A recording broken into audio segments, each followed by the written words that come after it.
দুনিয়ার মধ্যে বাবা তো বাবাই, মা তো মা। এই দুনিয়ার মধ্যে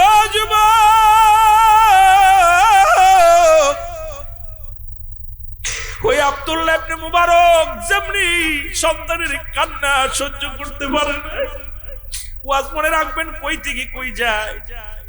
আব্দুল্লাহ ইবনে মুবারক সন্তানগুলো প্রতিদিন কান্দে আর বলে, বাবা ক্ষুধার যন্ত্রণা সহ্য করতে পারি না, আমি ক্ষুধার যন্ত্রণা সহ্য করতে পারি না। ছোট ছেলেটা ডাকতে বলে, আব্বু আজ 5টা দিন কোনো কিছু খাই না, আজকে যদি তুমি খাবার না আনো মারা যাবো গো বাবা। আব্দুল্লাহ ইবনে মুবারক কাঁদতে কাঁদতে বাজারে গেলেন, কোনো কাজ পাইলেন না, কোথাও কোনো কাজ পাইলেন না। কাঁদতে কাঁদতে বাড়ি ফিরে আর চিন্তা করে, আল্লাহ প্রতিদিন তো শূন্য ব্যাগ নিয়ে যায়, বাজারে নিয়ে যায়, সন্তানের ডাকতে বলে, আব্বু খাবার কই, আব্বু খাবার কই। আজকে যখন সন্তানের জিগাইবো আব্বু খাবার কই, ছোট ছেলেটা আসার সময় বলছে, বাবা যদি খাবার না দাও তাহলে মারা যাবো, ক্ষুধার যন্ত্রণা সহ্য করতে পারি না। আল্লাহ এখন কি করব? আব্দুল্লাহ ইবনে মুবারক কাঁদতে কাঁদতে রওনা দিছে। দেখে পথের মধ্যে দেখে একটা গরু মরে গেছে, এই মরা গরুর গোশত শিয়াল কুকুরে ভাগ করে খায়। আব্দুল্লাহ ইবনে মুবারক কি করলেন?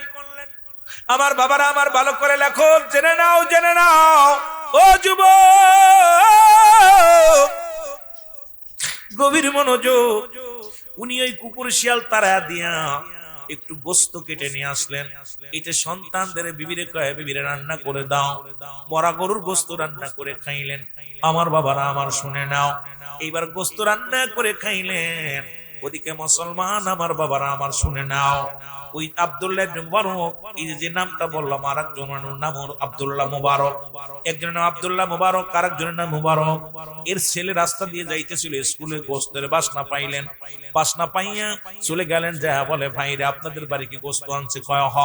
রান্না করছে? কয় হ। একটু খাবার দেন? কয় না। কেন দিবেন না? কয় কেন দেব না, কারণ গোশত দিবেন না। কানতে কান্তুনি বাড়ি চলে গেলেন। বাড়ি যে মুবারক প্রতি বছর মদিনা হজ করতে যায়, প্রতি বছর রাসূলুল্লাহর রওজা জিয়ারত করতে যায়। ছেলে ডাকতে বলে, আব্বু আব্বু গো, আমার গোশত পরানে চায়, আমার গোশত দাও। ডাকতে বলে, বাবা গোশত খাবি? কি হয়েছে?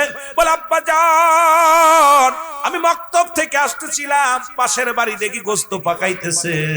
ও মুসলমান, গোশত পাকাইতেছে, গিরান বাইর হয়েছে। এখন আমি তো গিরান সহ্য করতে পারি না, গেছিলাম ওদের বাড়িতে, গোশত চাইলাম, ওরা দেয় নাই। সঙ্গে সঙ্গে কয়, বাবা দাঁড়াও আমি দেখে আসি। উনি চলে গেলেন, যা ডাকতে বলে, ভাই সালাম দিলেন, আসসালামু আলাইকুম আলাল বাইত। ও ভাই তোমাদের বাড়ি কি কোনো গোশত আনা হয়েছে? কয় হ্যাঁ। গোশত পাকানো হয়েছে? বলে হ্যাঁ। গোশত কি তোমরা আমার ছেলে কে ছিল? বলে হ্যাঁ। ছেলে গোশত চাইছিল? বলে হ্যাঁ। দেন নাই কেন? কয় দিই নাই। ডাকতে কয়, ভাই মুবারক রে, আমি কেন গোশত দিই না, এটা জবাব আমি কেমনে দিব? আমি আপনারে কেমনে দিব? ও ভাই আজ 1 সপ্তাহ হলো আমার ঘরের মধ্যে কোনো চুলা জ্বলে না, সন্তানেরা ক্ষুধার যন্ত্রণায় ছটফট করে। ছোট ছেলে কান্দে, বড় ছেলে কান্দে, মেয়েগুলো কান্দে, ক্ষুধার যন্ত্রণায় কান্দে। আমি বাবা হয়ে সহ্য করতে পারি না। আমি বাবা, ওই সন্তানের কান্না, ওই সন্তানের চোখের পানি রে আমি সহ্য করতে পারি না। আজকে আসার সময় দেখি রে মরা গরু পড়ে আছে, কুকুর শেলে ভাগ করে খায়। আমি একটু গোশত কাটিয়ে আনি আমার সন্তানদের রান্না করে দিছি। আমি এই জন্য দিই না। আপনি ধনী মানুষ, এই জন্য আপনারে দিই নাই, আপনার ছেলের দিই নাই। আব্দুল্লাহ ইবনে মুবারক ডাকতে বলে, ভাই দাঁড়াও। আরে আল্লাহর দরবারে আমি কি জবাব দিব? প্রতিবেশীর হক আদায় করতে পারি নাই। আজকে আমার দেশে এমন পীর আছে যারা আত্মশীর বিরোধিতা করে। দেখেছি বাবা, এক তাবুর ভিতর গরুর গোশত পাকায়, এক তাবুর ভিতরে মুসলমান বোনা খেচড়ি, এক তাবুর ভিতরে বিরিয়ানি, আর এক তাবুর ভিতরে মুসলমান এই মুরগি দিয়া খায়, আর এক তাবুর ভিতরে মুসলমান ডিম খায়। এমন একটা দরবারের মুরিদ হইলাম, ধনী গরিব সবার জন্য সমান খাবার। জোরে জোরে চিল্লায় বলেন ঠিক কিনা? ওরে 18 শীতে ফুটছে নবীন ফুল, বলো 18 শীতে ফুটছে রঙিন ফুল। ওরে ফুলের গন্ধে সারা বিশ্ব ফুলের গন্ধে সারা বিশ্ব হইয়া সেবাইয়া কুলাটের শীতে ফুটছে গোলাপ ফুল বলয়াটের শীতে ফুটছে নূরের ফুল বলয়াটের শীতে ফুটছে নূরের ওরে নবীর প্রেমের প্রেমিক হইয়া নবীর প্রেমের প্রেমিক হইয়া আইয়া করলো জাতি পাগল আর নবীর প্রেমে পাগল হইয়া নবীর প্রেমে পাগল হইয়া জাতি করলো যে বেকুল আটের শীতে ফুটছে রঙিন ফুল বলো জাটের শীতে ফুটছে গোলাপ ফুল জোরে বলো মারহাবা। কত ফিট দেখলাম, এক তাবুর ভিতরে খিচুড়ি, আর এক তাবুর ভিতরে বোনা খিচুড়ি, আর এক তাবুর ভিতরে বিরিয়ানি, আর এক তাবুর ভিতরে মুরগি ফোলা, আর দরবার শরীফে কোনো তাবু নাই, তাবু নাই, সব ঢোলা। আরে ভাই, এমন পীর কয়জন পাবি দুনিয়ার মধ্যে? ধনির বিছনার উপর দিয়ে পাড়ায় চলে যায়, কেউ কথা বলে। আপনাদের বিছনার উপর দিয়ে কত মানুষ পাড়ায়, গার পর দিয়ে পাড়ায় চলে যায়, পায়ে পাড়া লাগে, গায়ে কোনোদিন ধমক দেয় কেউ? ধমক দেয়। এই মানুষগুলোরে কত টাকাওয়ালা বাড়িওয়ালা আইয়া দরবারে ঘুরাঘুরি করে, নিজের ভাবি চিন্তা করি, আমার যদি দরবারের বক্তব্য পেয়ে আমি জীবনে ধন্য মনে করি। কারণ আমার মতো কত আলেম দরবার শরীফে গোবর ফেলানোর সুযোগ পাই নাই। আমার চাইতে বড় বড় আলেম ওই দরবারে জারুদার শিবিরে রাখে না, কিন্তু আমার মতো ক্ষুদ্র গোলাম কপাল গুনে ভাগ্য গুনে এমন পীর পাইছি, ভাগ্য গুনে পাইছি। আপনারা বুঝবেন না, এগুলো দাঁত থাকতে দাঁতের মর্ম বুঝবেন না, যখন দাঁত থাকবে না তখন মর্ম বুঝবেন। আজকে আমার পীরকে বাজার এক সময় বলে গেছে, বাবা এমন একটা সময় আসবে পঙ্গপালের মতো ছুটে আসবে মানুষ, মাথা এইরকম ঠুকাইবে ওয়ালে বয়া বয়া। বাবা সেদিন আমি থাকবো না শরিয়াতে, সেদিন আমার ওরা আয়া বুঝবে, ওদের ভুল বুঝতে পারবে, তখন আয়া কাঁদবে। কেঁদে লাভ হবে কি বাবা? তখন তো কাঁদবে। তা আমি এমন একটা পীর আমরা পাইলাম যে যিনি এই জামানার মহাকামেল, কামেলে মোকাম্মেল, যুগ শ্রেষ্ঠ কামেল, যার চেহারা দেখলে নবীজির কথা মনে পড়তো, যার খোদা তৃষ্ণা ছিল মুরিদি, যার আহার ছিল মুরিদি, সারা জীবন মুরিদি মুরিদি বলে কাটাইলেন। এমন পীর কয়জন পাবেন দুনিয়াতে? কত পীর দেখলাম বাংলাদেশে। আমার নানারা পীর, আমার আর এক চাচারা পীর, আমার বংশের ভিতরে পীর আছে। এই পীর গুলোও দেখছি, কিন্তু এমন পীর, এই বান্ধব, দয়াল বান্ধব, এমন দরদি বান্ধব আমার জীবনে পাই নাই, যার মুখের দিকে তাকাইলে শুধু মন চাইতো দেখতে। জোরে বলে আমার ভাইরা, আমার বন্ধুরা, আমার আব্দুল্লাহ ইবনে মুবারক এক দড়ি বাড়ি গেল। বাড়ি যাইয়া বিবিরে ডাক দে, কয় বিবি তাড়াতাড়ি চাউল দাও, ডাউল দাও, কারণ আমি প্রতি বছর হজ করি, মদিনায় যাই। আরে আমার বাবার বাড়ি থেকে খানা নিয়ে প্রায় 300 ঘর খাইতো, আজকে তারাও চিনলো না। কারণ যাদের দেখেছি আমরা ছাত্র জীবনে, ওই না বালতি নিয়ে হাতে করে খাবার খাইতো। আমি যদিও তাদের খোঁটা দিতেছি না, তাদের বিরোধিতা করতেছি না, তারাও এখন অনেকে বিরোধিতা করে। চিনলি না এমন মানুষ, চিনলি না রে, যিনি জীবনটা কুরবানি করলেন এই জমিনের মধ্যে এসে তোদেরকে খাওয়াইলো, নিজে না খেয়ে জীবনে খাইলো, জীবনে পেটটি ভরে আমার দয়াল খাই নাই, আমার দয়াল জীবনে আরামে ঘুমায় নাই, আমার দয়াল জীবনে শুধু মুরিদি মুরিদি মুড়ি কাটাইলেন। প্রতিবেশী 300 ঘর, আমি যখন ছাত্র বিশ্ব জাকের মঞ্জিলে 300 ঘর খানা নিয়ে যেত, আজকে তারাও দেখি আমার দয়ালের সঙ্গে বিদ্রোহী করে। কারণ এই কপাল পুরারে আজকে তুমি পৃথিবীর মধ্যে টাকাওয়ালা হইছো, বাড়িওয়ালা হইছো, কিন্তু দয়ালের নজর থেকে যদি দূরে চলে যাও, খোদার কসম করে বলি, পীর মুরিদি করা এত সহজ না, এত সহজ না। পীরের কাছে মুরিদ হয় এত সহজ না। এ মুসলমান নিজে যদি সারেন্ডার না করতে পারো, আমি তো দূর করতে না পারো, তোমার পীরগিরি থাকবে, মুরিদগিরি থাকবে না। এই জন্য বাবা আমি আপনাদেরকে কি বুঝাইবো, দয়াল কি করলেন আমার বাজানেরা। আব্দুল্লাহ ইবনে মুবারক উনি কি করলেন, বাড়ি যায় ডাউল চাউল নিয়ে শুনে আসলেন। আসিয়া কয়, ভাই নাও, আমি এবার মদিনায় যাব না, হজ করতে যাব না, কারণ এই নাও, এগুলো তোমরা খাও, তোমার সন্তানদের খাওয়াও, আর আমার জন্য মাফ করে দিও। কারণ তুমি প্রতিবেশী, তোমার খোঁজ নিতে পারি নাই। আট্টশির হুজুর যখন হজ করতে যাবে অনেকে কয় হজ করে নাই। আমার দয়ালের ইতিহাস তো জানো না। আমার দয়াল যখন এই জমিনের মধ্যে আসলেন তখন আমার 3 জন মাত্র মুসল্লি। কিবলা জান হুজুর তিলে তিলে সম্পদের পাহাড় গড়লেন। আজকে বলেন হুজুর যাই নাই, হজে যাই নাই, আমার হুজুরের আছে কি রে মুসলমান? হুজুর জীবন দশায় 350 বিঘে সম্পদ যা রেখে গেছিল মুসলমান, সবই উম্মতি মুহাম্মাদের নামে। আমার বাবারা, আমার কিবলা জান হুজুর জীবন দশায় যত জমা জমি বাড়ি গাড়ি যা করে গেছে নিজের নামে একটু কানা করে করেন নাই, সবই তো আপনাদের সম্পদ, মুষ্টি চাউলের খেদমত। আপনাদের তো মুসলমান, এই যে আপনারা যে খেদমত নিয়ে যান, এই খেদমত তিলে তিলে বানাইয়া আমার পীর তার নিজের নামে করেন নাই, সবই করেছে মুসলমান জাকেরানদের নামে। জোরে জোরে চিল্লায় বলেন ঠিক কিনা? আমার বাবারা, আমার অনেকেই ভুল বোঝেন আমার পীরকে। আমার হুজুর বলতেন, বাবা আমারও তো মন চায় খাইতে, আমারও তো মন চায় আরামে থাকতে, কিন্তু পারি না। অন্যান্য পীরেরা তার মুরিদের বাড়ি দাওয়াত নেয়, ভালো মন্দ খায়। বাবা আর আমি মুরিদের ওই দুঃখে সুখের নালিশ শুনতে শুনতে আমার দেহ খানা কঙ্কাল করে ফেলেছি। কারণ বাবা না, আমার ওই যে কথাগুলো বলি মনে রাখবেন, কই থেকে কই চলে যায়, কথাটা না বললে নাই মুসলমান। 80 শতকের কথা। তখন কিবলা জান হুজুর আট্টশি দরবারে প্রথম আসলেন। তখন হুজুর বললেন, আমাদের বাড়িতে তোমার দাদু পীর গেলেন। এই যে মুসলমান গেলেন, যা পর আমার আব্বা জানের কাছে আমাকে চাইলেন। যা পর আমিও চিন্তা করলাম আমার মা বেঁচে নাই, আমি একটু হুজুরের কাছে গেলে ভালো মন্দ খাইতে পারবো। আমারে বললেন, বাবা আপনি কি যাবেন আমার সাথে? আমি বললাম, হুজুর যাব। আমার আব্বাকে ডাকা হলো, আলিমউদ্দিনকে ডাকা হলো। মাওলানা আলিমউদ্দিন আসলেন।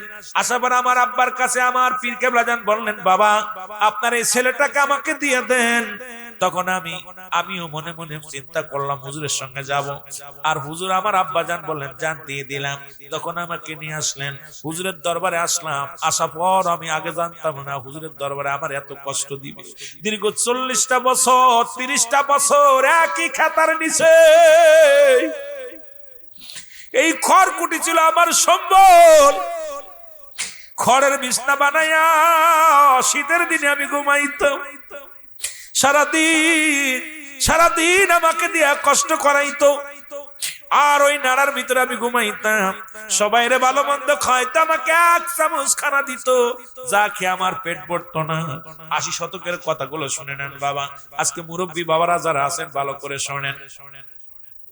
হুজুর বললেন, বাবা তখন আমার কি করলাম, আমি চিন্তা করলাম, খানার আশায় আসলাম পীরের দরবারে। আমি যে বাড়িতেও যাই একটু খাইতাম, কিন্তু হুজুর দেয় 1 ওয়াক্ত খানা। সারাদিন কষ্ট করি, সন্ধ্যার সময় বিকেল বেলা একটু খাবার দেয়, যা খেয়ে পেট ভরে না। মনে মনে চিন্তা করি মারা যাব, কিন্তু আবার তো হুজুর বিদাও দেয় না। আর আমার তোমার দাদু পীর যখন আমার সামনে আসতো, খোদার কসম আমার খোদা নিবারণ হয়ে যেত।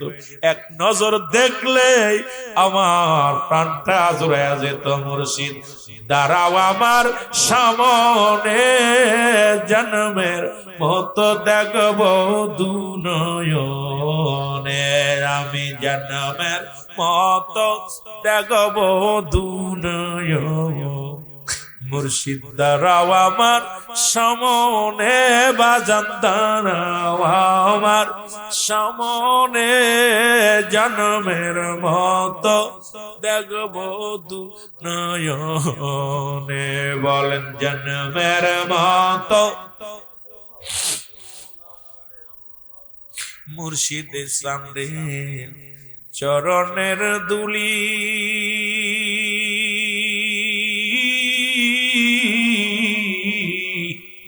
এই আশেকে মাখি গো বাজান সুরমাজে বলি, এই আশেকে ব্যবহার করি বাজান সুরমাজে বলি।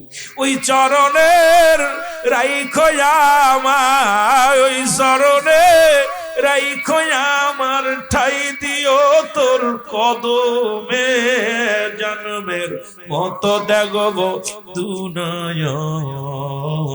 মুর্শিদ দাঁড়াও আমার সামনে, বাজান দাঁড়াও আমার জন্মের মতো দেখবো দুনয়নে, আমি জন্মের মতো এ দুনিয়ার মুসলমান,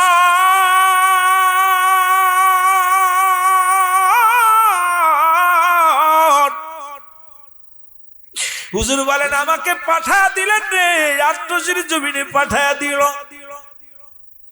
আমি যখন আসলাম, আসিয়া দেখি হিন্দু রাজ্য, এখানে নামাজ হয় না, আজানও হয় না। মুসলমান আমি এত বড় একাকার হয়ে গেলাম।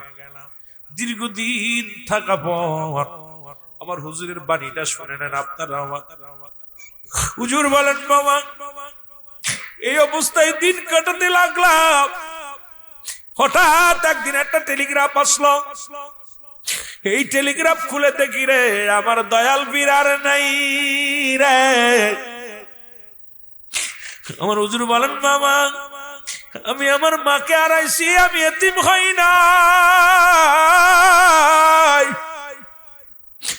আমি আমার বাবারে হারাইছি, এতিম হই না। যেদিন আমি আমার পীরকে হারাইয়া ফেলেছি, সেদিন এই দুনিয়ার মধ্যে বড় এতিম হয়ে গেছি। আমার ভাইয়েরা, আমার বন্ধুরা, কেবলা জান হুজুর বললেন আমি রওনা দিলাম দরবার শরীফে। মুসলমান শুনে নাও, হুজুরের দাপন কাপন হলো। মুসলমান আমি তাকে শেষ বিদায় করে আসলাম। আমার পীর যেদিন আমাকে এতিম বানাইলেন, সেদিন থেকে আমি খানা বন্ধ করে দিলাম। খোদার কসম, আমি 40টা দিনও না খারে আমার পীর 40টা পালন করার জন্য আমি রওনা দিলাম। তোমাদের বড় আম্মা জান আমার সঙ্গে। আমি যখন ওই নৌকার মধ্যে উঠলাম, আমি উঠতে হাঁটতে পারি না, হাত পা কাঁপে। ও বাবারা শুনে নাও, আমি জমিনের মধ্যে হাঁটতে পারি না, চলার মতো গায়ে বল নাই। এরপরে নৌকার মধ্যে উঠলাম, ওটা পর তোমার বড় আম্মা জানের উড়তের পর মাথা রেখে আমি বেহুশ হয়ে গেলাম। এই অবস্থায় নৌকা ছাড়লো। আমি আমার পীরের 40টা পালন করার জন্য রওনা দিয়ে গেলাম এনায়েতপুরে। আমার যখন ওই সাগরের মাঝখানে গেলাম, আমার পীর কেবলা জান আমার নৌকার মধ্যে হাজির দিয়ে আমার মাথায় হাত বুলাইয়া দিয়ে বলে, বাবা হাসমতুল্লাহ, বাবা পাগলামি করো কেন? বাবা তোমার তো বাঁচতে হবে, তুমি তো খানা খাও নাই। বাবা তুমি অবস্থায় থাকলে মারা যাওয়া। ও বাবা আমি তোমাকে হুকুম দিলাম, যেহেতু তুমি আমার হুকুম এখানে আসছো, আমি তোমার হুকুম দিলাম বাবা তোমার খাইতে হবে, বাঁচতে হবে। কারণ কোটি কোটি মুরিদের নালিশ নেওয়া লাগবে। ওই আটশির জমিনে কত পথ ভোলা মানুষগুলো আসবে, কত অসহায় মানুষগুলো আসবে। বাবা তাদের দেখাশোনার জন্য তোমার দুনিয়ার মধ্যে বাঁচতে হবে বাবা, তাদের নালিশ নেওয়ার জন্য। আমার পীর কেবলা জান বলেন, বাবা আমি গেলাম 40টা পালন করে আসলাম তোমার আম্মা জানকে সঙ্গে নিয়ে। আমি 40টা পালন করে আসলাম। আসা পর আমি খাইতে পারি না, কারণ 40টা দিন আমি খানা খাই না, না খেয়ে কঙ্কাল হয়ে গেল বডি খানা। আমি গলার নলি পর্যন্ত শুকায় গেছে, খাইতে পারি না। আস্তে আস্তে কি করলাম, এই দুনিয়ার মধ্যে ওই ফেনাবাদ এইটা খায় আস্তে আস্তে করে আমার সুস্থ হলো, আমি একটু সুস্থ হলাম। কারণ আমার পীর হুকুম দিলেন, বাবা তোমার জন্য নয়, কারণ কোটি কোটি জাকেরানদের জন্য তোমার বাঁচতে হবে। মুর্শিদ নাম জান অন্তরে ভরা, তার ভরা কি যায় রে মারা। বাজানের নাম যার অন্তরে ভরা, তার ভরা কি যায়। ওই আমি যখন পড়ি গর্বি পদে রে, আমি যখন পড়ি গর্বি পদে রে, আমার দয়াল বাবা সামনে খানা, মুর্শিদ নাম যার অন্তরে ভরা, তার ভরা কি যায় রে মারা। বাবার নাম যার অন্তরে ভরা, তার ভরা কি। পরেতে শয়তান মুর্শিদ নাম ছিল মহা মন্তর রে, আমার পারেতে খাসইতান। মুর্শিদ নাম ছিল মহা মন্তর রে, ও সে পার করে নাও আমার ভরা রে।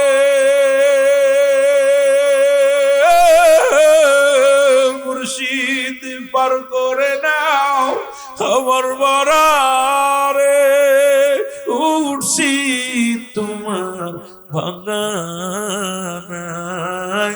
মুর্শিদ নাম যেন অন্তরে ভরা, তার ভরা কি যায় রে মারা।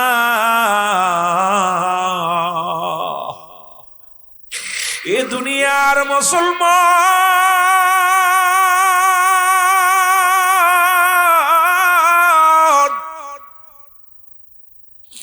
যে কথা বলতেছিলাম আব্দুল্লাহ ইবনে মুবারক, যার কথা বলতে যাইয়া আমি আলোচনার মধ্যে গিয়েছিলাম, নবীজির চাচাদের আলোচনা মনে আসেনি বাবা?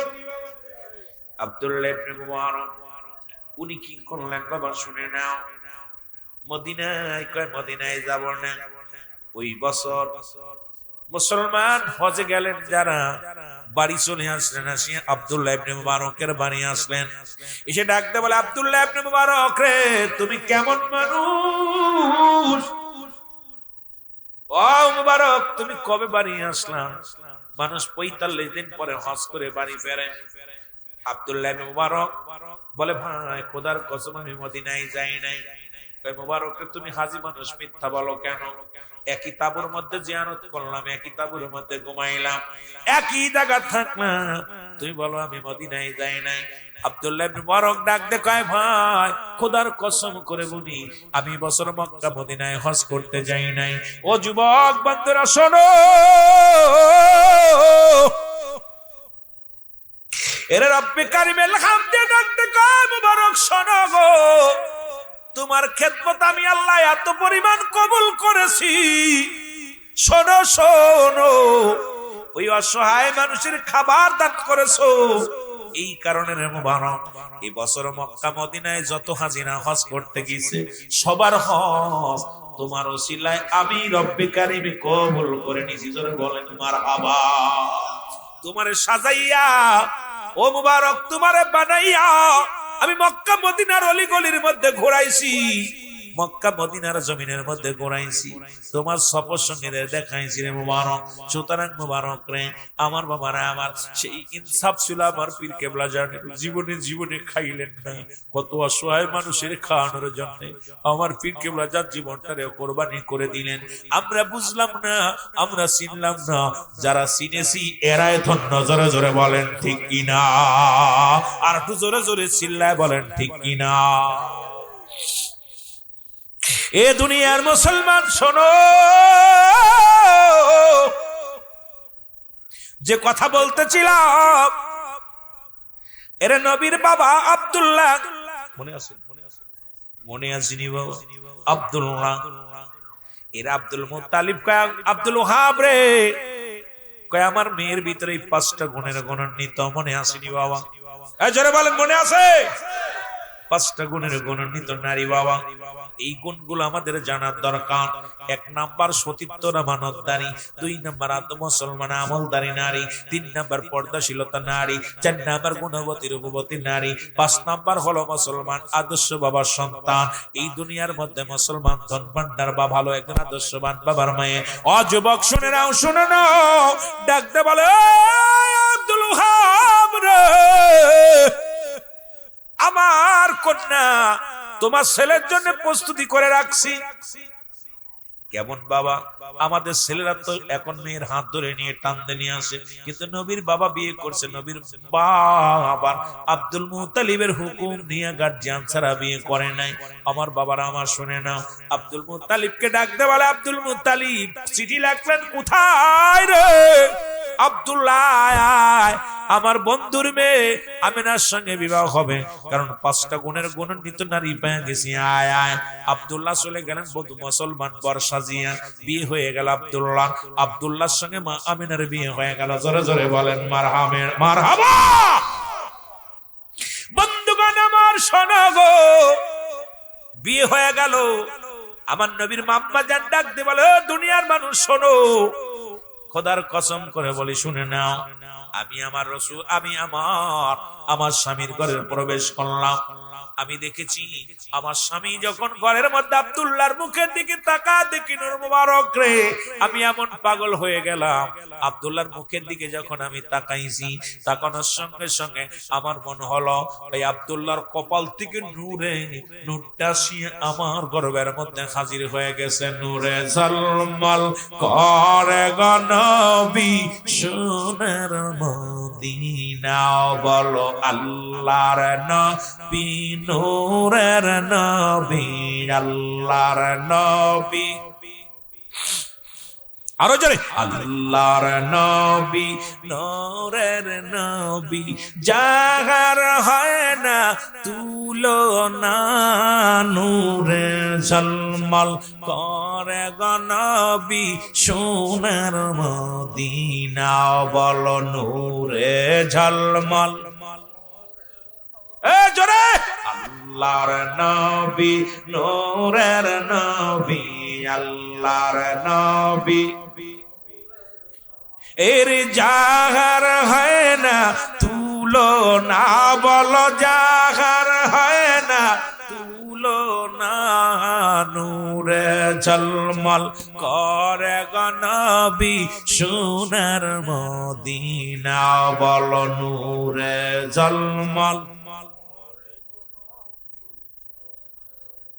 হাজি ভাইরা হজে যাইও, দেশে এসে কয় কান্দিয়া গো। ও ভাই, এটা চাই ওটা চাই করা যাবে না। পীরের দরবারে কিছু দেওয়া জায়েজ নয়। এই পৃথিবীর মধ্যে আপনার আমার নবী রাহমাতুল লিল আলামিন, তার বাবায় প্রথম মানত করলেন। তার বাবার নাম মুসলমান, শুনে নাও, আব্দুল্লাহ।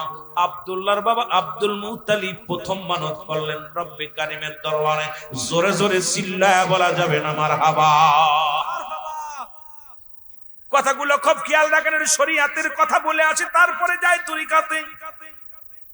বাস্তবতা নিয়ে যুবকদের জন্য কিছু কথা বলবো, মুরব্বীদের জন্য কিছু বলবো। যদি মুরব্বী বাবারা যদিও আজকে হাজিরা নেই বেশি, যুবক গুলো নাই, কপাল পোড়া যুবকেরা। কারণ এই জান্নাতের বাগানে বসলেই তো গুনাহ মাফ হয়ে যায়। জান্নাতের বাগানে আসলেই সগীরা গুনাহ মাফ। এখানে বয়া খাস তওবা করলে আল্লাহ কবিরা গুনাহ মাফ করে দেয়। এই সুযোগ পাইয়া যারা হারাইলাম, এর মতো কপাল পোড়া মানুষ আর দুনিয়ার মধ্যে নেই।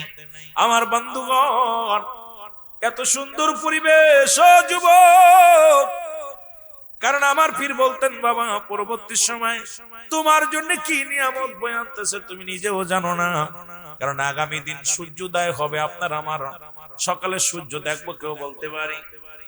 জোরে বলেন, বলতে পারি? আগামী দিন এখানে আজান হবে, এখানে নামাজ হবে, কেউ আমরা বলতে পারি না নামাজে হাজির হতে পারবো, আজান দিতে পারবো, কেউ বলতে পারি না।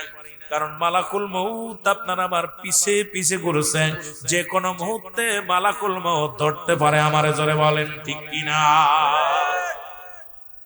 এ দুনিয়ার মুসলমান, রহমতের নবীর দাদার নাম আব্দুল মুত্তালিব। কি নাম? Abdul Muttalib. দাদির নাম ফাতিমা। রাসূলের দাদা বিয়ে করলেন 6 খানা। কয়খানা? 6 খানা বিয়ে করলেন রাসূল। আব্দুল মুত্তালিবের বউ ছিল 6টা। রাসূলের আপন দাদির নাম হলো ফাতিমা।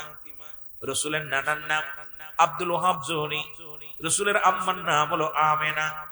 নবীজির মার নাম হলো মুসলমান আমেনা। নবীজির নানির নাম হলো মুসলমান বাররা। বংশ হলো কুরাইশ বংশ। নবীজির মুসলমান এই দুনিয়ার মধ্যে আমার নবীর চাচার সংখ্যা ছিল 9 জন, নবীর বাবারে দিয়া 10 জন, আব্দুল মুত্তালিবের ছেলের সংখ্যা ছিল 10 জন, আর মেয়ের সংখ্যা ছিল মোট 6 জন। এদের মধ্যে 2 জন হলো ইমানদার, একজনের নাম আমির হামজা আর একজনের নাম আব্বাস। বাকি 7 জনই রাসূলের সঙ্গে বিরোধিতা করেছে, কারণ তারা রাসূল মানতে পারে না।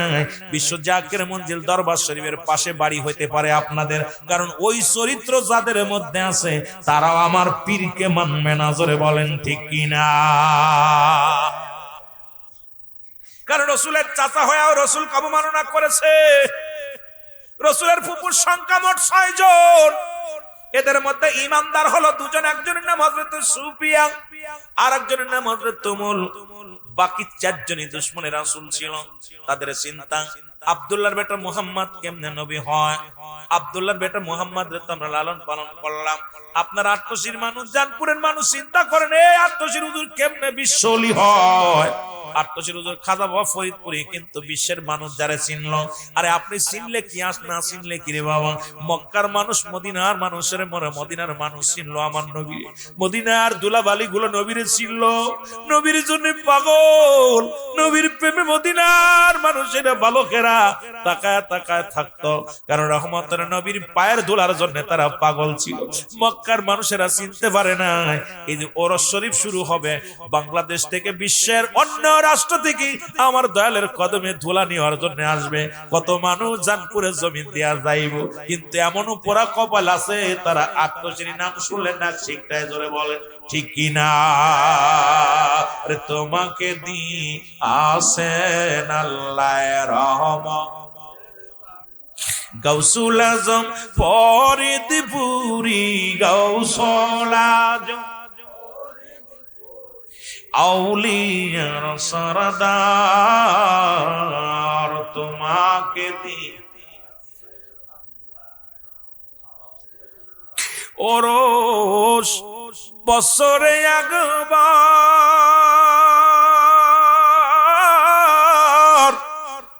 যাকে আসে লাখে লাখ, দরবার শরীফে আসেন, দরবার শরীফে আসেন আমার হুজুর কেবলা জান, তোমাকে দিয়ে আসেন আল্লাহ।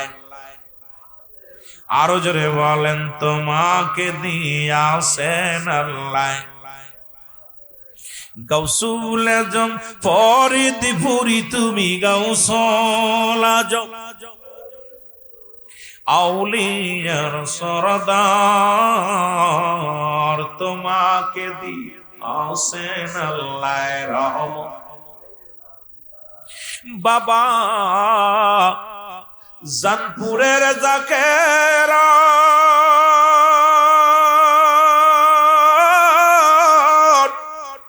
তোমাকে ভালোবাসিয়া কান্দে আসে কান গো বাবা, কান্দে আসে কান, তুমি বিনে আমাদের আর তুমি বিনে আশেকদের কেউ ভালো বাসে না,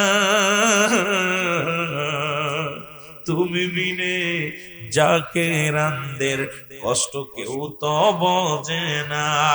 গাউসুল আজম ফরিদপুরি তুমি গাউসুল আজম আউলিয়া সরদার, তোমাকে দি আসেন আল্লাহ রহমত। আমার ভাইরা, আমার বন্ধুরা, আমার যে কথাগুলো বললাম, মক্কা মদিনার পানি শুকায় গেল। মক্কা মদিনার জমিনে বাবারা আমার খুব লক্ষ্য করে শোনেন, বৃষ্টি হয় না, অনাবৃষ্টি, অনাবৃষ্টিতে মক্কা মদিনার মানুষগুলো পিপাসিত। এই মানুষগুলো পানিও পায় না।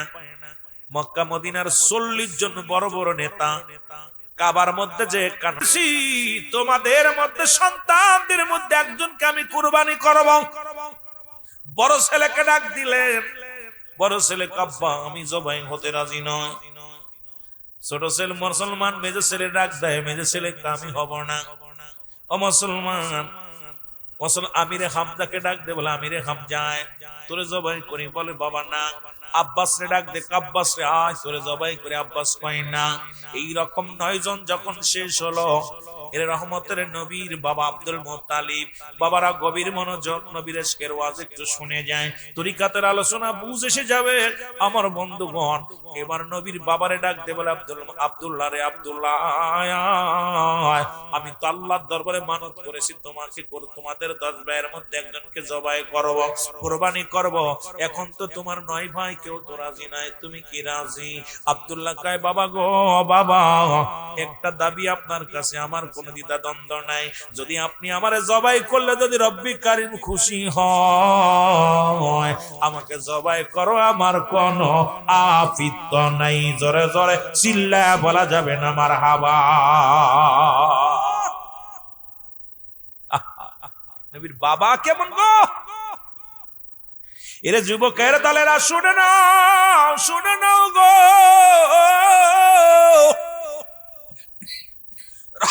রহমতের নবী রাহমাতুল আলামিনের বাবা কেমন গো? আব্দুল মুত্তালিব ঘোষণা করে দিলেন, আগামীকাল আমার সবচেয়ে ছোট ছেলে, ও যুবক, সবচাইতে ছোট ছেলে আমার আব্দুল্লাহকে আমি জবাই করব। পরে যেমন আমার খাজা বাবা, বাবার নাম হলো, আমার বাবা জানের নাম হলো খাজা ইসমতুল্লাহ ফরিদপুরি, বাবার পীরের নাম হলো খাজা, মুসলমান শুনে নাও, ইউনুস আলী মুজাহিদ, মুসলমান শোনো, খাজা দা হুজুরের বাবার নাম হলো মুসলমান আলিমউদ্দিন, আমার বাবারা শুনে নাও।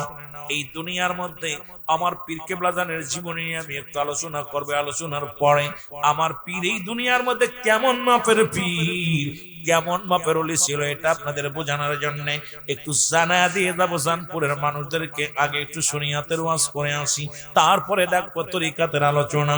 রব্বে কারীম যেন আমার জবান দিয়ে কথা বলার তৌফিক দান করে। জোরে জোরে চিল্লায়া বলা যাবে না মারহাবা। মহব্বতের সঙ্গে একটু দুরূদ শরীফ পড়েন, আল্লাহুম্মা।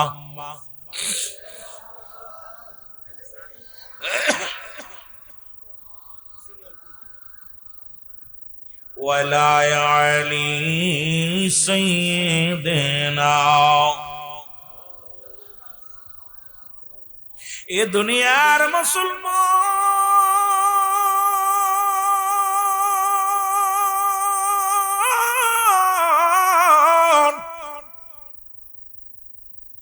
এর মুসলমান যখন শুনতে পাইল রে আব্দুল্লাহকে জবাই করা হবে রে, মুসলমান শোনো গো, ও আমার বাবারা শুনে নাও। মরিয়াম কি করলো? নাফেলের কন্যা মরিয়াম 200 নারী, 200 মহিলা নিয়ে প্রত্যেক রাতে তরবারি, প্রত্যেক রাতে খোলা তরবারি নিয়ে আব্দুল মুত্তালিবের বাড়ির দিকে রওনা হয়ে গেল। ডাক দেখে, আব্দুল মুত্তালিব রে, তুমি শোনো, আমরা নারীরা বেঁচে থাকতে আব্দুল মুত্তালিব আব্দুল্লাহর গলায় ছুরি লাগাইতে পারবো না। আমরা মেয়েরা কথা দিলাম রে, যদি আব্দুল্লাহর গায়ের একটা পশমের ক্ষতি হয়, আব্দুল্লাহ যদি গায়ের একটা পশমের ক্ষতি হয়, আমরা যুদ্ধ ঘোষণা করলাম, তোমাকেও শিরচ্ছেদ করে দিব। এর মুসলমান 200 মেয়ে, মা মরিয়াম উনি তাদেরকে সঙ্গে করিয়ে নিয়ে আব্দুল্লাহর বাড়ির চারিদিকে ঘিরে ধরে রাখলেন। এদিকে মক্কা মদিনা ব্যবসায়ীরা দৌড়ে চলে আসলেন। ডাক দে বলে, আব্দুল মুত্তালিব, আরে যার চেহারা দেখলে আমরা ব্যবসা উন্নতি হয় রে, যার চেহারা দেখলে আমাদের শান্তি লাগে, যার মুখের দিকে তাকাইলে আমাদের মনের দুঃখ দূর হয়ে যায়, তুমি ভুলে যেও না, তোমার 10-9 ছেলের মধ্যে যারে পারো খুশি তারে জবাই করো, আমরা বেঁচে থাকতে আব্দুল্লাহর গলায় ছুরি লাগাইতে দিব না। জোরে জোরে চিল্লায়া বলা যাবে না মারহাবা। বন্ধুগণ আমার, নাফেলের কন্যা মরিয়াম ডাকতে বলে, আব্দুল মুত্তালিব রে, আমরা 200 নারী এসেছি, আব্দুল্লাহর যদি কোনো ক্ষতি হয় আমরা তোমাকে শিরচ্ছেদ করে দিব, দুনিয়া থেকে বিদায় করে দিব। বিপদ। কি করবে? আব্দুল মুত্তালিব চিন্তা করে পুলার তো রাজি করলাম, এলাকার মানুষগুলো তো কেউ কথা হনে না, পুলা আমার পুলার আমি জবাই করবো, লোকজনে করতে দেয় না, বিপদ না। আমার বন্ধুগণ, আমার গভীর মনোযোগ। আব্দুল মুত্তালিব লোকজনদের ডাকলেন, কি করা যায় পরামর্শ দাও। আব্দুল মুত্তালিব ডাক দে কয়, ভাইরা রে, আমার যে সন্তানগুলো আছে কেউ তো রাজি হলো না জবাই হতে, একমাত্র আমার ছোট ছেলে আব্দুল্লাহ রাজি হয়েছে। এখন তারে জবাই করব, কিন্তু এলাকাবাসী তারে দিতে দেয় না। নফেল কন্যা মরিয়ম তো একবারে বিদ্রোহী ঘোষণা করেছে। এখন কি করা যায়? বলে একটা কাজ করো, একটা লটারি টানো। এই লটারি টানে, এই লটারির মধ্যে যার নাম উঠবে, উটের নাম লেখবা, ঘোড়ার নাম লেখবা, গাধার নাম লেখবা, প্রাণীর নাম লেখবা, আর এক একটা সন্তানের নাম 100 বার করে লেখবা। যার নাম উঠবে তাকেই তুমি কুরবানি করবা, জবাই করবা। লেখা হলো মুসলমান, লেখে একটা পাতিলের মধ্যে রাখা হলো নামগুলো লেখে। এবার আব্দুল মুত্তালিব ডাক দে কয়, বাবারা শোনো গো, আব্দুল্লাহর নাম একবার লেখা মাত্র এ যুবক উটের নাম, গাধার নাম, অন্যান্য প্রাণীর নামগুলো এই পাতিলের মধ্যে লিখে রাখা হলো। কিন্তু যতবার লটারি টান দেয় খালি আব্দুল্লাহ, জোরে বলা যাবে না আমার একবার, দুবার, তিনবার, না 4 বার, 5 বার, 6 বার, 7 বার, 99 বার লটারি টানা হলো। 99 বারই নাম আব্দুল্লাহ। কয়বার? 99 বারই আব্দুল্লাহর নাম। নফেল কন্যা তরবারি নিয়ে ডাক দে আব্দুল মুত্তালিব রে, শুধু 99 বার নয়, 99 বার, 1000 বার যদি নাম ওঠে রে, তবু আমাদের সামনে আব্দুল্লাহর গলায় ছুরি চালানো যাবে না। ও যুবক বন্ধুরা শোনো, কারণ এই জমিনের মধ্যে আমরা বেঁচে থাকতে, আমি নফেল কন্যা মরিয়ম বেঁচে থাকতে এই জমিনের মধ্যে আব্দুল্লাহর গায়ের একটা পশমের ক্ষতি হতে দিব না। জোরে জোরে চিল্লায়া বলা যাবে না মারহাবা। যে যাহারে ভালোবাসে তার ভালোবাসা ফুরায় না, যে যাহারে, জোরে বলেন না, যে যাহারে ভালোবাসে তার ভালোবাসা, আমার আল্লাহ যারে ভালোবাসে, হাবিব যারে তার কবু নাই তুলনা। আমার পীরকে প্রধান শেষ রাতে উঠে উঠে ডাক্তার বলতেন, যে যাহারে ভালোবাসে তার ভালোবাসা, জাকির ভাইরা জোরে জোরে বলেন, যে যাহারে ভালোবাসে তার ভালোবাসা, আমার আল্লাহ যাকে ভালোবাসে, আল্লাহ যাকে তার কবু নাই তুলনা, যে যাহারে ভালোবাসে। আমার মুর্শিদ যারে ভালোবাসে, আমার খাজায় যারে ভালোবাসে, তার কবু নাই তুলনা, যে যাহারে ভালোবাসে তার ভালোবাসা। দেখলে বাবার নূর সিয়ারা, দেখলে বাবা নূর সিয়ারা, প্রাণে ধৈর্য মানে না, দেখলে পীর নূর সিয়ারা, দেখলে বাবা নূর সিয়ারা, প্রাণে ধৈর্য মানে না, যে যাহার ভালোবাসে তার ভালোবাসা। এ আল্লাহর প্রেমিকেরা রে, পীরের প্রেমিকেরা রে, নবীর প্রেমিকেরা রে, শোনো। এইবার ৯৯ বার নাম উঠেছে আমার আল্লাহ তো ভালোবাসা রে। এইবার শেষবার বালক যখন লটারি টান দিলেন, উঠে গেলেন কিছু উটের নাম। মুসলমান উটগুলো কুরবানি করলেন। আব্দুল মুত্তালিব মুসলমান কুরবানি করলেন, মানত পুরা করলেন, মানতটা দিয়ে দিলেন। এবার আব্দুল্লাহ, মক্কা মদিনার নারীরা আব্দুল্লাহর জন্য পাগল। সব মেয়েরা বলে, আব্দুল্লাহ রে, আব্দুল্লাহ তোমার প্রেমে আমি পাগল। আব্দুল্লাহ কয়, মেয়েরা রে, তোদের কি লজ্জা শরম নাই? আমার জন্য এত পাগল কেন? ডাক দেখ, আব্দুল্লাহ রে, আমরা তোমার পাগল নয়, কারণ আমরা তাওরাত কিতাবের মধ্যে, ইনজিল কিতাবের মধ্যে আখির নবীর নূর সিয়ারা মুবারক দেখতে পেরেছি। আখির নবীর বাবা কেমন হবে? আখির নবীর বাবা আখির নবীর নূর মুবারক। এ আব্দুল্লাহ, তোমার কপালের মধ্যে আখির নবীর নূর আমরা পেয়েছি। আমরা তোমার জন্য পাগল নয় রে আব্দুল্লাহ, কারণ আমরা আখির নবীর পাগল। জোরে বলেন মারহাবা। আমার বন্ধুগণ, আমার আব্দুল্লাহ লুকিয়ে রইলেন। এদিকে আব্দুল মুত্তালিব চলে গেলেন। বাল্যবন্ধু মুসলমান শোনো, আব্দুল ওহাবের বাড়িতে। আব্দুল ওহাবকে ডাক দিয়ে বলে, আব্দুল ওহাব রে, ও আব্দুল ওহাব, আরে ছেলে নিয়ে বড় বিপদের মধ্যে আছি।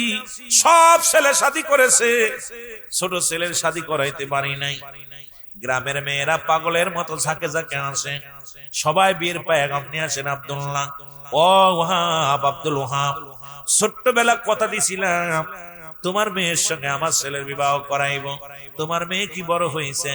আব্দুল ওহাব কয়, ও আব্দুল মুত্তালিব, তুমি শুনে নাও, কারণ আমি আমার মেয়েকে তোমার ছেলের জন্য সযত্নে রেখে দিছি। কারণ এই পৃথিবীর মধ্যে 5টা গুণের গুণান্বিত আছে আমার মেয়ের ভিতরে। এ যুবক শুনে নাও, নবীর আম্মা, নবীর মা যিনি, ও যুবক, মা আমেনার ভিতরে 5টা গুণ ছিল, যা পৃথিবীর মধ্যে এখন আপনাদের জানপুরের জমিনে আছে কি জানি না। ও যুবকেরা শোনো, তার ভিতরে 1 নাম্বার, এই 5টা গুণের নারী দেখে বিয়ে করবেন। 5টা গুণের নারী যদি না পান, বিয়ে করবেন না, কারণ এই মেয়ে বিয়ে করে কোনোদিন শান্তি পাবেন না, জীবনেও শান্তিতে থাকতে পারবেন না। নাম্বার 1, আমার বাবারা আমার শুনে না, নাম্বার 1 গুণ হলো সতীত্বর আমানতদারি। আমার দেশে এখন এই ফরিদপুরের জমিনে এগুলো পাওয়া বড় দুষ্কার। জানপুরের জমিনে পাবো বলে আমার বিশ্বাস হয় না। যদিও বাবা 5টা গুণের নারী, ভালো করে লিখে নেন। আজকে মামাতো ভাই, খালাতো ভাই, ফুফাতো ভাই সর্বনাশ করে দেয়, সতীত্বর সর্বনাশ। 1 নাম্বার হলো সতীত্বর আমানতদারি নারী। এই পৃথিবীর মধ্যে একমাত্র স্বামী স্ত্রী ব্যতীত আর কোথাও যায় না সতীত্বর আমানতদারি নারী। 2 নাম্বার হলো আমলদারি নারী। ও যুবক, ভালো করে লেখে নে, শরীয়তের মৌলবীরা, তরিকাতের আলেমরা শোনো। 2 নাম্বার হলো আমলদারি নারী। 3 নাম্বার হলো মুসলমান পর্দাশীলতা নারী। আজকে নামাজ যেমন ফরজ, পর্দাও তেমনি ফরজ। আজকে মুসলমান পর্দা নাই, পর্দা নাই। পর্দা বাংলাদেশ থেকে উঠে গেছে, আর খালি আত্মসিদ্ধর নাম দিয়ে দোহাই দিতেছি, কিন্তু একটা বাড়ির মধ্যে পর্দা নাই। মুসলমান শুনে নাও, বলতেছিলাম 2 নাম্বার হলো আমলদারি নারী, আমলদারি, আমল নাই। 3 নাম্বার গেল। 4 নাম্বার হলো রূপবতী, গুণবতী মেয়ে। এই পৃথিবীর মধ্যে গুণবতী মেয়ে যদি বিয়ে করেন, জীবনেও কোনোদিন আপনাকে কষ্ট দিবে না। জীবনেও সারা জীবন যদি স্বামীর সোহাগ না পায়, জীবনে কোনোদিন কারোর কাছে মুখ খুলবে না। কারণ বাবা মার মুখের দিকে তাকাইয়া, ইসলামের দিকে তাকাইয়া সারা জীবন মাটি করে দিবে। জীবনেও কোনোদিন স্বামীর দুর্নাম দিবে না। আজকে পরক্রিয়ার পিছনে একটা দায়ী হলো আমাদের গুণবতী নারী পাই না। কারণ আমরা এখন সুন্দরীর চামড়া দেখে, সুন্দর চামড়া দেখে ভুলে যায়। এ যুবক, এই সুন্দরী চামড়া দেখার কারণে আজকে জাতি শেষ, আজকে জাতি শেষ। আমার কেবলাজান হুজুরের বাণী আমার বারবার মনে পড়ে যায়। হুজুর বলতো, বর্ষ তোমার বাবারে খাইছে, তোমারে খাবে, তোমার দাদারে খাইছে, বাবা ওই দাঁত মানিক থেকে সাবধান। আমার পীর কিন্তু এমনি বলে নাই, বাবা হুঁশিয়ার, হুঁশিয়ার। কারণ আদম আলাইহিস সালামকে জান্নাত থেকে বিতাড়িত করার পিছে ওই নারী জাতি। আজকে নারীদের ছলনায় যারা পড়বে তারাই শেষ হয়ে যাবে।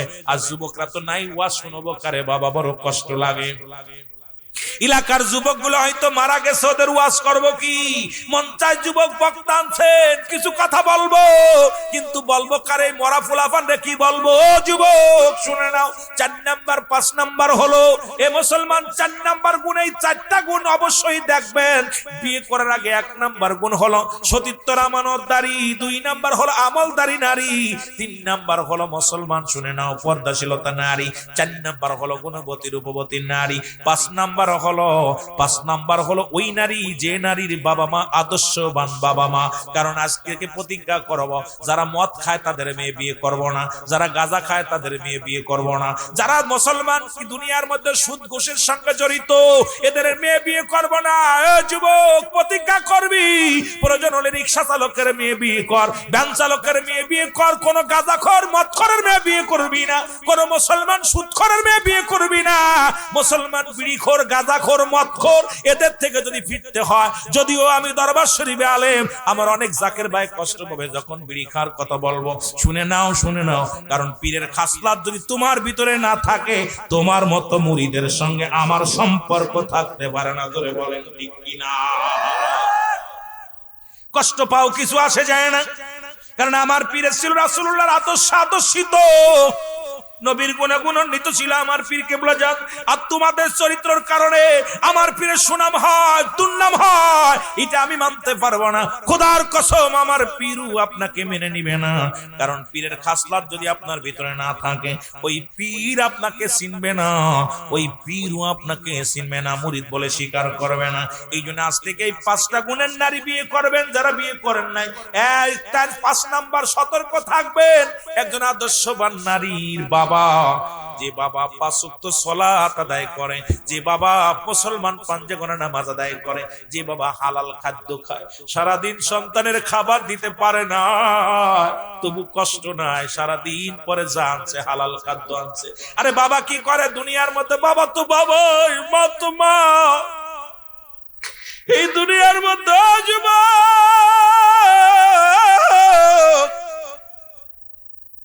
ওই আব্দুল্লাহ ইবনে মুবারক যেমনি সন্তানের কান্না সহ্য করতে পারে না, ওয়াজ মনে রাখবেন কই থেকে কই যায়। আব্দুল্লাহ ইবনে মুবারক সন্তানগুলো প্রতিদিন কান্দে আর বলে, বাবা ক্ষুধার যন্ত্রণা সহ্য করতে পারি না, আমি ক্ষুধার যন্ত্রণা সহ্য করতে পারি না। ছোট ছেলেটা ডাকতে বলে, আব্বু আজ 5টা দিন কোনো কিছু খাই না, আজকে যদি তুমি খাবার না আনো মারা যাবো গো বাবা। আব্দুল্লাহ ইবনে মুবারক কাঁদতে কাঁদতে বাজারে গেলেন, কোনো কাজ পাইলেন না, কোথাও কোনো কাজ পাইলেন না, কাঁদতে কাঁদতে বাড়ি ফিরে আর চিন্তা করে, আল্লাহ প্রতিদিন তো শূন্য ব্যাগ নিয়ে যায়, বাজারে নিয়ে যায়, সন্তানের ডাকতে বলে, আব্বু খাবার কই, আব্বু খাবার কই।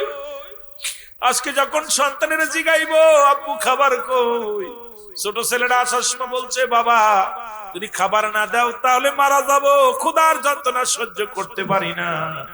আল্লাহ এখন কি করব? আব্দুল্লাহ ইবনে মুবারক কাঁদতে কাঁদতে রওনা দিছে, দেখে পথের মধ্যে দেখে একটা গরু মরে গেছে, এই মরা গরুর গোশত শিয়াল কুকুরে ভাগ করে খায়। আব্দুল্লাহ ইবনে মুবারক কি করলেন? আমার বাবারা আমার ভালো করে লেখো, জেনে নাও, জেনে নাও ও যুবক, গভীর মনোযোগ।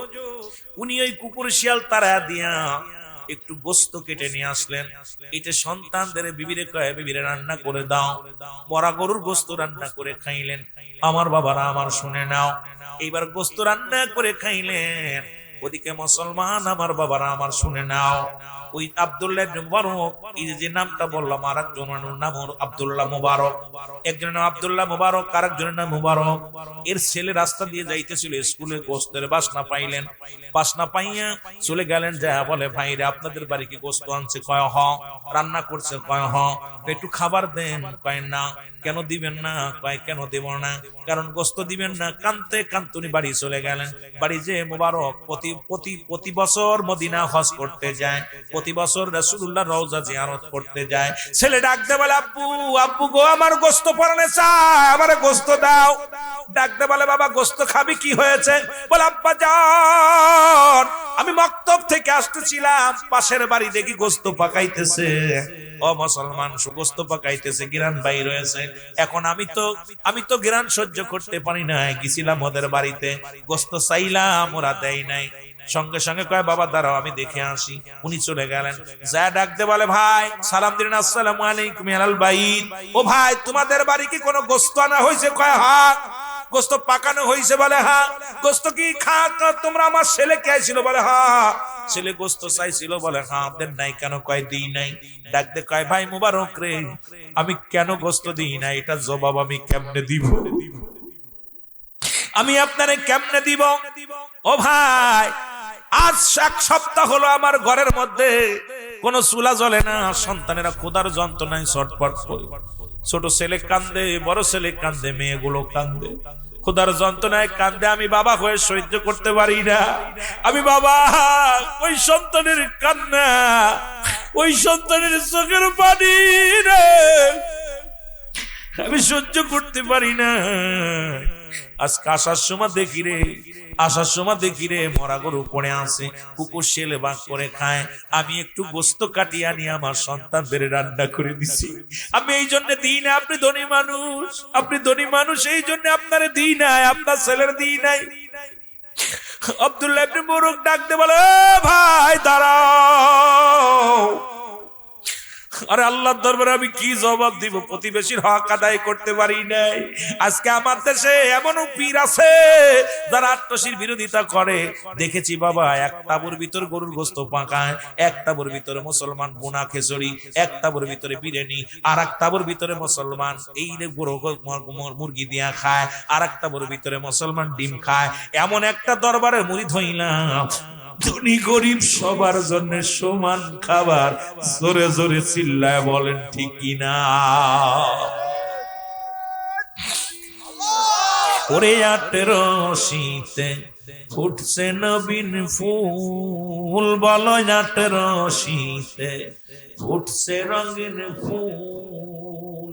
ওরে ফুলের গন্ধে সারা বিশ্ব, ফুলের গন্ধে সারা বিশ্ব হইয়া সেবাইয়া কুল। 18 শীতে ফুটছে গোলাপ ফুল, বলো 18 শীতে ফুটছে নূরের ফুল, বলো 18 শীতে ফুটছে নূরের।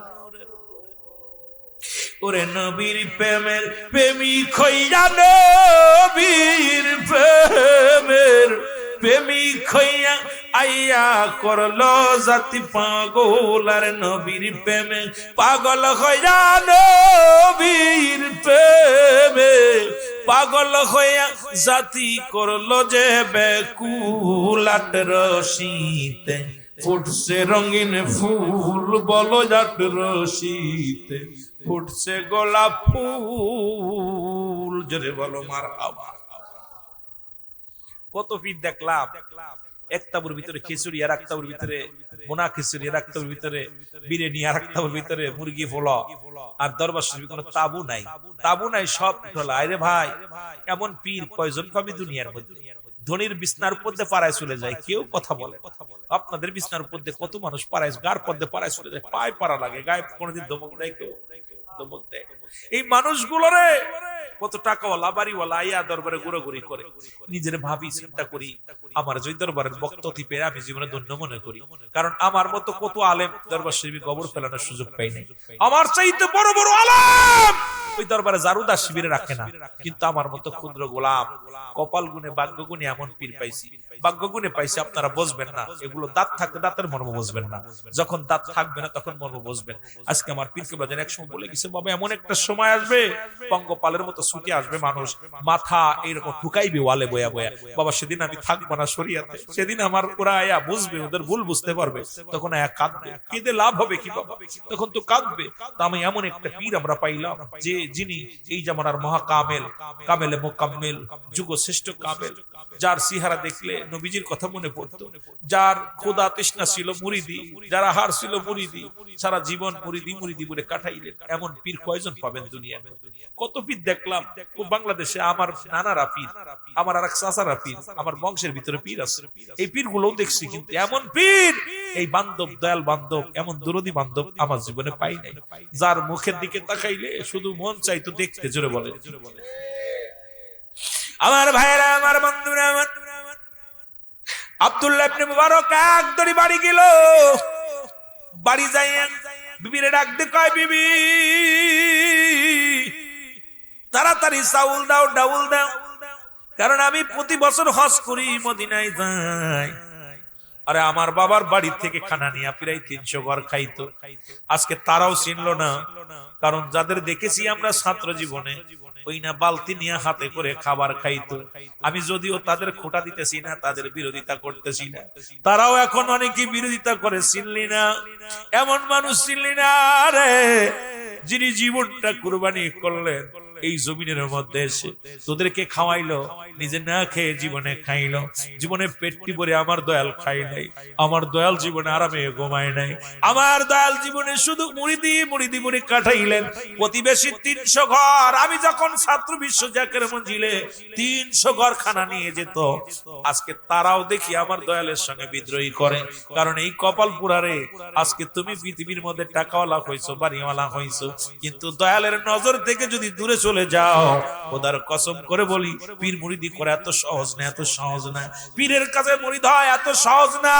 এ মুসলমান নিজে যদি সারেন্ডার না করতে পারো, আমি তো দূর করতে না পারো, তোমার পীরগিরি থাকবে, মুরিদগিরি থাকবে না। এই জন্য বাবা আমি আপনাদেরকে কি বুঝাইবো, দয়াল কি করলেন আমার বাজারেরা।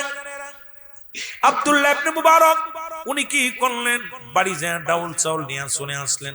আসিয়া কয়, ভাই নাও, আমি এবার মদিনায় যাব না, হজ করতে যাব না, কারণ এই নাও, এগুলো তোমরা খাও, তোমার সন্তানদের খাওয়াও, আর আমার জন্য মাফ করে দিও, কারণ তুমি প্রতিবেশী, তোমার খোঁজ নিতে পারি নাই। আটপশির হুজুর যখন হজ করতে যাবে, অনেকে কয় হজ করে নাই। আমার দয়ালের ইতিহাস তো জানো না, আমার দয়াল যখন এই জমিনের মধ্যে আসলেন, তখন আমার 3 জন মাত্র মুসল্লি। কিবলা জান হুজুর তিলে তিলে সম্পদের পাহাড় গড়লেন। আজকে বলেন হুজুর যাই নাই, হজে যাই নাই, আমার হুজুরের আছে কি রে মুসলমান? হুজুর জীবন দশায় 350 বিঘে সম্পদ যা রেখে গেছিল মুসলমান, সবই উম্মতি মুহাম্মাদের নামে। আমার বাবারা, আমার কিবলা জান হুজুর জীবন দশায় যত জমা জমি বাড়ি গাড়ি যা করে গেছে, নিজের নামে একটু কানা করে করেন নাই, সবই তো আপনাদের সম্পদ, মুষ্টি চাউলের খেদমত। আপনাদের তো মুসলমান, এই যে আপনারা যে খেদমত নিয়ে যান, এই খেদমত তিলে তিলে বানাইয়া আমার পীর তার নিজের নামে করেন নাই, সবই করেছে মুসলমান জাকেরানদের নামে। জোরে জোরে চিল্লায় বলেন ঠিক কিনা? আমার বাবারা, আমার অনেকেই ভুল বোঝেন আমার পীরকে। আমার হুজুর বলতেন, বাবা আমারও তো মন চায় খাইতে, আমারও তো মন চায় আরামে থাকতে, কিন্তু পারি না। অন্যান্য পীরেরা তার মুরিদের বাড়ি দাওয়াত নাই, ভালো মন্দ খায়। বাবা আর আমি মুরিদের এই দুঃখে সুখের নালিশ শুনতে শুনতে আমার দেহখানা কঙ্কাল করে ফেলেছি। কারণ বাবা না, আমার ওই যে কথাগুলো বলি মনে রাখবেন, কই থেকে কই চলে যায়, কথাটা না বললে নয়। মুসলমান 80 শতকের কথা, তখন কিবলা জান হুজুর আটশি দরবারে প্রথম আসলেন। তখন হুজুর বললেন, আমাদের বাড়িতে তোমার দাদু পীর গেলেন। এই যে মুসলমান গেলেন, যা পর আমার আব্বা জানের কাছে আমাকে চাইলেন, যা পর আমিও চিন্তা করলাম আমার মা বেঁচে নাই, আমি একটু হুজুরের কাছে গেলে ভালো মন্দ খাইতে পারবো। আমারে বললেন, বাবা আপনি কি যাবেন আমার সাথে? আমি বললাম, হুজুর যাব। আমার আব্বাকে ডাকা হলো, আলিমউদ্দিনকে ডাকা হলো। মাওলানা আলিমউদ্দিন আসলেন।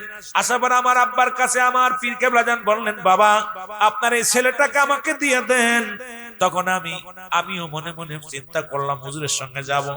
আর হুজুর আমার আব্বা জান বললেন, জান দিয়ে দিলাম। তখন আমাকে নিয়ে আসলেন, হুজুরের দরবারে আসলাম। আসার পর আমি আগে জানতাম না হুজুরের দরবারে আমার এত কষ্ট দিবে। দীর্ঘ 40টা বছর 30টা বছর একই খাতার নিচে এই খড়কুটি ছিল আমার সম্বল। খড়ের বিছনা বানাইয়া শীতের দিনে আমি ঘুমাইতাম। সারাদিন আমাকে দিয়া কষ্ট করাইতো, আর ওই নাড়ার ভিতরে আমি ঘুমাইতাম। সবাইরে ভালো মন্দ খাইতো, আমাকে 1 চামচ খানা দিত, যা খেয়ে আমার পেট ভরতো না। 80 শতকের কথাগুলো শুনে নেন বাবা। আজকে মুরব্বী বাবারা যারা আছেন ভালো করে শোনেন। হুজুর বললেন, বাবা তখন আমারে কি করলো, আমি চিন্তা করলাম খানার আশায় আসলাম পীরের দরবারে। আমি যে বাড়িতেও যাই একটু খাইতাম, কিন্তু হুজুর দেয় এক ওয়াক্ত খানা। সারাদিন কষ্ট করি, সন্ধ্যার সময় বিকেল বেলা একটু খাবার দেয়, যা খেয়ে পেট ভরে না। মনে মনে চিন্তা করি মারা যাব, কিন্তু আবার তো হুজুর বিদাও দেয় না। আর আমার তোমার দাদু পীর যখন আমার সামনে আসতো, খোদার কসম আমার খোদা নিবারণ হয়ে যেত। এক নজর দেখলে আমার প্রাণটা জুড়াইয়া যেত। মুর্শিদ দাঁড়াও আমার সামনে, জন্মের মতো দেখবো দুনয়নে, আমি জন্মের মতো দেখবো দুনয়নে। মুর্শিদ দাঁড়াও আমার সামনে, বাজান দাঁড়াও আমার সামনে, জন্মের মতো দেখবো দুনয়নে। বলেন জন্মের মতো। মুর্শিদের সামনে চরণের দুলি,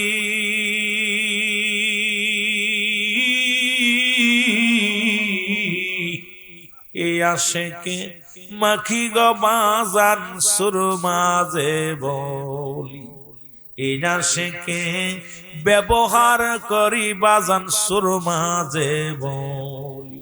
ওই চরণের রাইখো আমার, ওই চরণে রাইখো আমার, ঠাই দিও তোর কদমে, জন্মের মতো দেখবো দুনয়নে। মুর্শিদ দাঁড়াও আমার সামনে, বাজান দাঁড়াও আমার জন্মের মতো দেখবো দুনয়নে, আমি জন্মের মতো। এ দুনিয়ার মুসলমান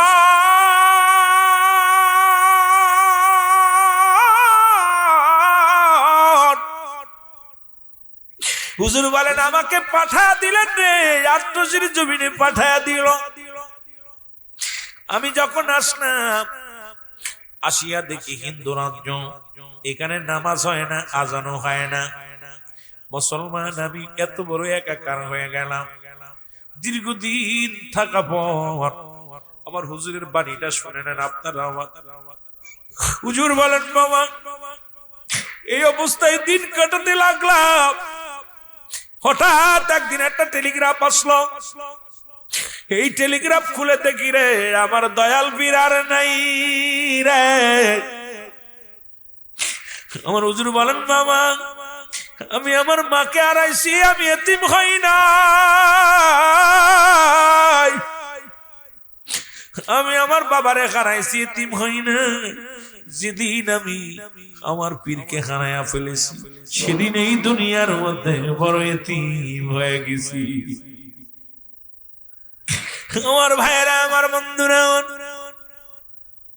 কেবলা জান হুজুর বললেন আমি রওনা দিলাম দরবার শরীফে। মুসলমান শুনে নাও, হুজুরের দাপন কাপন হলো। মুসলমান আমি তাকে শেষ বিদায় করে আসলাম। আমার পীর যেদিন আমাকে এতিম বানাইলেন, সেদিন থেকে আমি খানা বন্ধ করে দিলাম। খোদার কসম আমি 40টা দিন অনাহারে আমার পীর 40টা পালন করার জন্য আমি রওনা দিলাম। তোমাদের বড় আম্মা জান আমার সঙ্গে। আমি যখন ওই নৌকার মধ্যে উঠলাম, আমি উঠতে হাঁটতে পারি না, হাত পা কাঁপে। ও বাবারা শুনে নাও, আমি জমিনের মধ্যে হাঁটতে পারি না, চলার মতো গায়ে বল নাই। এরপরে নৌকার মধ্যে উঠলাম, ওটা পর তোমার বড় আম্মা জানের উরতের পর মাথা রেখে আমি বেহুশ হয়ে গেলাম। এই অবস্থায় নৌকা ছাড়লো। আমি আমার পীরের 40টা পালন করার জন্য রওনা দিয়ে গেলাম এনায়েতপুরে। আমার যখন ওই সাগরের মাঝখানে গেলাম, আমার পীর কেবলা জান আমার নৌকার মধ্যে হাজির দিয়ে আমার মাথায় হাত বুলাইয়া দিয়ে বলে, বাবা হাসমতুল্লাহ, বাবা পাগলামি করো কেন? বাবা তোমার তো বাঁচতে হবে, তুমি তো খানা খাও নাই বাবা, তুমি অবস্থায় থাকলে মারা যাওয়া। ও বাবা আমি তোমাকে হুকুম দিলাম, যেহেতু তুমি আমার হুকুম এখানে আসছো, আমি তোমার হুকুম দিলাম বাবা তোমার খাইতে হবে, বাঁচতে হবে, কারণ কোটি কোটি মুরিদের নালিশ নেওয়া লাগবে। ওই আটটসির জমিনে কত পথ ভোলা মানুষগুলো আসবে, কত অসহায় মানুষগুলো আসবে বাবা, তাদের দেখাশোনার জন্য তোমার দুনিয়ার মধ্যে বাঁচতে হবে বাবা, তাদের নালিশ নেওয়ার জন্য। আমার পীর কেবলা জান বলেন বাবা আমি গেলাম 40 পালন করে আসলাম তোমার আম্মা জানকে সঙ্গে নিয়ে, আমি 40 পালন করে আসলাম, আসা পর আমি খাইতে পারি না, কারণ 40টা দিন আমি খানা খাই না, না খেয়ে কঙ্কাল হয়ে গেল বডি খানা, আমি গলার নলি পর্যন্ত শুকায় গেছে, খাইতে পারি না। আস্তে আস্তে কি করলাম, এই দুনিয়ার মধ্যে ওই ফেনাবাদ এইটা খায় আস্তে আস্তে করে আমার সুস্থ হলো, আমি একটু সুস্থ হলাম, কারণ আমার পীর হুকুম দিলেন বাবা তোমার জন্য নয়, কারণ কোটি কোটি জাকেরানদের জন্য তোমার বাঁচতে হবে। মুর্শিদের নাম জান অন্তরে ভরা, তার ভরা কি যায় রে মারা, বাজানের নাম যার অন্তরে ভরা, তার ভরা কি যায়। ওই আমি যখন পড়ি ঘোর বিপদে রে, আমি যখন পড়ি ঘোর বিপদে রে, আমার দয়াল বাবা সামনে খানা, মুর্শিদ নাম যার অন্তরে ভরা, তার ভরা কি যায় রে মারা, বাবার নাম যার অন্তরে ভরা, তার ভরা কি।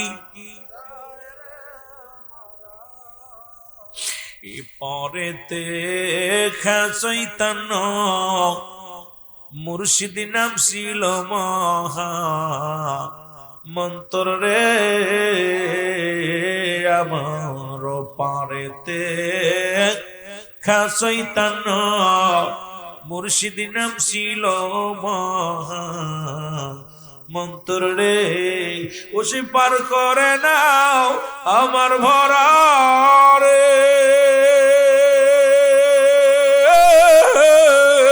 মুর্শিদ পার করে নাও আমার ভরা রে, উঠছি তোমার ভাঙানায়, মুর্শিদ নাম যার অন্তরে ভরা, তার ভরা কি যায় রে মারা।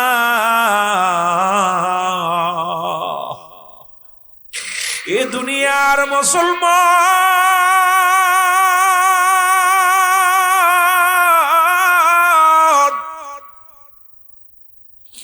যে কথা বলতেছিলাম আব্দুল্লাহ ইবনে মুবারক, যার কথা বলতে যাইয়া আমি আলোচনার মধ্যে গিয়েছিলাম, নবীজির চাচাদের আলোচনা মনে আসেনি বাবা।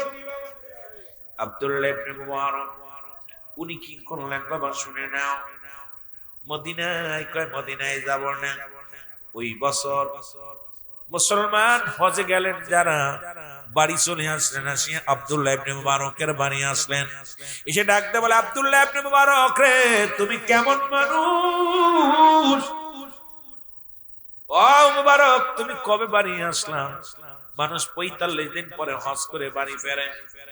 আব্দুল্লাহ ইবনে মুবারক বলে ভাই খোদার কসম আমি মদিনায় যাই নাই।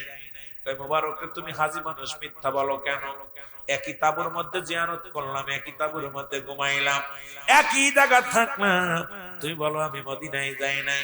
আব্দুল্লাহ ইবনে মুবারক ডাক দে কয় ভাই খোদার কসম করে বলি আমি বছর মক্কা মদিনায় হজ করতে যাই নাই। ও যুবক বন্ধুরা শোনো, এর রব্বে কারিমের হামদে ডাক দে কয় মুবারক শোনো গো, তোমার খেদমত আমি আল্লাহ এত পরিমাণ কবুল করেছি, শোনো শোনো, ওই অসহায় মানুষের খাবার দান করেছো, এই কারণে রে মুবারক এই বছর মক্কা মদিনায় যত হাজিরা হজ করতে গেছে সবার হজ তোমার ওসিলায় আমি রব্বে কারিমে কবুল করে নিয়েছি। জোরে বলেন মারহাবা। তোমারে সাজাইয়া ও মুবারক, তোমারে বানাইয়া আমি মক্কা মদিনার অলিগলির মধ্যে ঘোরাইছি, মক্কা মদিনার জমিনের মধ্যে ঘোরাইছি, তোমার সফর সঙ্গীদের দেখাইছি রে মুবারক। সুতরাং মুবারক রে আমার বাবারা, আমার সেই ইনসাফ ছিল আমার পীর কেবলা জানে জীবনে জীবনে খাইলেন না, কত অসহায় মানুষের খাওয়ানোর জন্য আমার পীর কেবলা যার জীবনটারে কোরবানি করে দিলেন। আমরা বুঝলাম না, আমরা চিনলাম না, যারা চিনেছি এরাই ধন্য। জোরে জোরে বলেন ঠিক কিনা, আর একটু জোরে জোরে চিল্লায় বলেন ঠিক কিনা। এ দুনিয়ার মুসলমান শোনো, যে কথা বলতেছিলাম এর নবীর বাবা আব্দুল্লাহ, মনে আছে? মনে আসেনি বাবা? আব্দুল্লাহ, এর আব্দুল মুত্তালিব কয় আব্দুল ওহাব রে, কয় আমার মেয়ের ভিতরে 5টা গুণের গুণান্বিত, মনে আসেনি বাবা? জোরে বলেন মনে আছে? 5টা গুণের গুণান্বিত নারী বাবা। এই গুণগুলো আমাদের জানার দরকার। 1 নাম্বার সতীত্ব আমানতদারি, 2 নাম্বার আত্মমুসলমান আমলদারি নারী, 3 নাম্বার পর্দাশীলতা নারী, 4 নাম্বার গুণবতী রূপবতী নারী, 5 নাম্বার হলো মুসলমান আদর্শ বাবার সন্তান। এই দুনিয়ার মধ্যে মুসলমান ধন ভান্ডার বা ভালো একজন আদর্শবান বাবার মেয়ে। অযুবক শুনে নাও, শুনে নাও, ডাকতে বলে আব্দুল ওহাব রে, আমার কন্যা তোমার ছেলের জন্য প্রস্তুতি করে রাখছি। কেমন বাবা? আমাদের ছেলেরা তো এখন মেয়ের হাত ধরে নিয়ে টানতে নিয়ে আসে, কিন্তু নবীর বাবা বিয়ে করছে, নবীর বাবা আব্দুল মুত্তালিবের হুকুম নিয়ে গার্জিয়ান ছাড়া বিয়ে করে নাই। আমার বাবারা আমার শুনে নাও, আব্দুল মুত্তালিবকে ডাকতে বলে আব্দুল মুত্তালিব চিঠি লিখলেন কোথায় রে? আব্দুল্লাহ আমার বন্ধুর মেয়ে আমিনার সঙ্গে বিবাহ হবে, কারণ 5টা গুণের গুণান্বিত নারী পেয়ে গেছি, আয় আয়। আব্দুল্লাহ চলে গেলেন বধূ মুসলমান বর সাজিয়া, বিয়ে হয়ে গেল আব্দুল্লাহ। আব্দুল্লাহর সঙ্গে মা আমিনার বিয়ে হয়ে গেল। জোরে জোরে বলেন মারহাবা। বন্ধুগণ আমার শোনো গো, বিয়ে হয়ে গেল। আমার নবীর মাম্মা জান ডাকতে বলে দুনিয়ার মানুষ শোনো, খোদার কসম করে বলি শুনে নাও, আমি আমার রাসূল, আমি আমার স্বামীর ঘরে প্রবেশ করলাম। আমি দেখেছি আমার স্বামী যখন ঘরের মধ্যে আব্দুল্লাহর মুখের দিকে তাকা, দেখি নূর মুবারক রে, আমি এমন পাগল হয়ে গেলাম।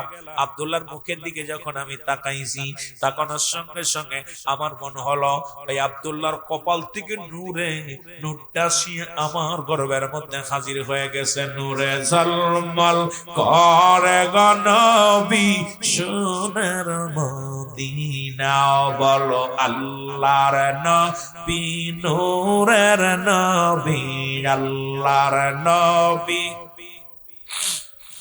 আরো জোরে, আল্লাহর নবী নূরের নবী, যাহার হয় না তুলনা, নূরে ঝলমল করে গো নবী সোনার মদিনা, বলো নূরে ঝলমল। জোরে, আল্লাহর নবী নূরের নবী, আল্লাহর নবী।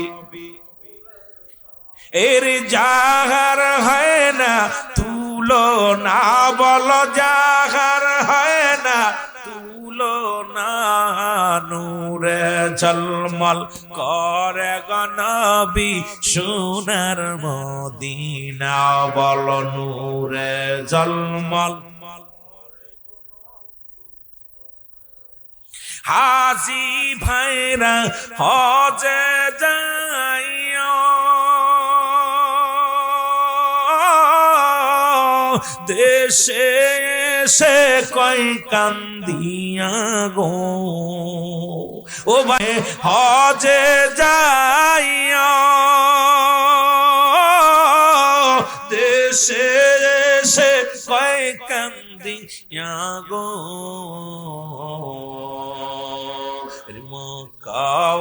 মদিনা সুন্দর, মক্কা মদিনা সুন্দর, জাগার হয় না তুলনা, নূরে ঝলমল করে গো নবী সোনার মদিনা, বল নূরে ঝলমল। আরো জোরে বলেন আল্লাহর নবী, নূরের নবী, আল্লাহর নবী। এই বেটা চা কিরম ঘুরা ঘুরে, তোরা আলেমরা যদি এরকম দোনে দোনে ঘুরে বেড়াস অন্য মানুষ কি করবে? তোরা যদি চা খাইতে যাইছ ডুইস অন্য মানুষ কি করবে? কি আদব শিখছিস? তরিকাতের প্রথম রাবাই হলো আদব। বক্তব্য চা খাইলে আবদালি খাবি, দোকানদার বন্ধ করেন এখন, একদম বন্ধ করেন ভাই। জীবনে ব্যবসা আজরাইল যে কোনো মতো চলে আছে, কত টাকাওয়ালা বাড়িওয়ালা কোটিপতি চলে গেছে ফকির হইয়া। এনে আপনি মাহফিলে ডিস্টার্ব, আর আমার বক্তা গুলোই পড়ে সাহারে, আহা কি অবস্থা। নফস বন্ধ করো, নফস আমরা কন্ট্রোল করো। তরিকাতের জগৎ এত সহজ না, তরিকা গ্রহণ এত দূর এত সহজ। আহা আমরাই তো বলি দেখবা শুনবা বলবা না, আর বাঁচারবা খাবার। সেই নফসের কন্ট্রোল করে এত সহজ। চা খাইলে না এনে দিয়ে দেবে তোদের, চা লাগলে এখানে হুকুম দিবে আনবে, বিল আমি দিব প্রয়োজন হলে, তোরা ওখানে দাঁড়ায় দাঁড়ায় খাবি কেন? আল্লাহর নবী, নূরের নবী, আল্লাহর নবী, ওর জাহার হয় না তুলনা, বল জাহার না, নূরে ঝলমল করে গো নবী সোনার মদিনা, বল নূরে ঝলমল।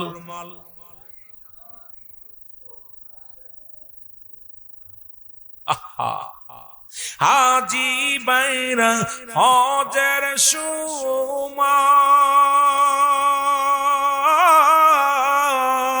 রওজাই যাইয়া কয় কান্দিয়া গো, উমার হাজি ভাইরা হজের সময়, আমার রওজাই যাইয়া কয় কান্দিয়া গো, মক্কা মদিনা সুন্দর, মক্কা মদিনা সুন্দর, জাগার হয় না তুলনা, নূরে ঝলমল করে গো নবী সোনার মদিনা, বল নূরে ঝলমল। আল্লাহর নবী, নূরের নবী, আল্লাহর নবী, ও গো জাগার হয় না তুলনা, বল জাগার না, নূরে ঝলমল করে গো নবী সোনার মদিনা, বল নূরে ঝলমল। এ দুনিয়ার মুসলমান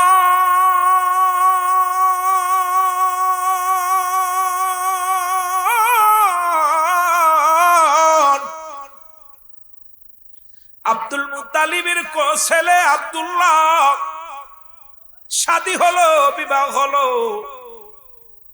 এবার আব্দুল্লাহ রাস্তা দিয়ে চলে, নফেল কন্যা মরিয়ম পিছন থেকে ডাক দে, বলে আব্দুল্লাহ রে দাঁড়া রে। আব্দুল্লাহ আব্দুল্লাহ দাঁড়ায় গেলেন। আব্দুল্লাহ দাঁড়াইয়া নফেল কন্যা আব্দুল্লাহর লগে কথা বলে রে। আব্দুল্লাহ কয় মরিয়ম রে, তুমি তো আমার ডাক দিয়া ভালো মন্দ জিগাও, খাইতে দাও, সুন্দর আলাপ করো। আব্দুল্লাহ মরিয়ম রে, তুমি সুন্দর আলাপ করো, আজকে কেন বসতেও দাও না, কিছু খাইতেও বলো না। নফেল কন্যা মরিয়ম ডাক দেখ আব্দুল্লাহ রে, সত্য করে বলো তুমি বিয়ে করছো নি? ও আব্দুল্লাহ তুমি বিয়ে করছো রে? আব্দুল্লাহ আব্দুল্লাহ ডাক দেখ মরিয়ম, শোনো গো, আমার আজ 2 দিন হয়ে গেল বিবাহ হয়ে গেছে রে। নফল কন্যা মরিয়াম ডাক দেখো, আব্দুল্লাহ রে, একই সর্বনাশ করছো গো। ওদিন যে আমি তোমার রক্ষা করার জন্য 200 নারী নিয়ে গেছিলাম।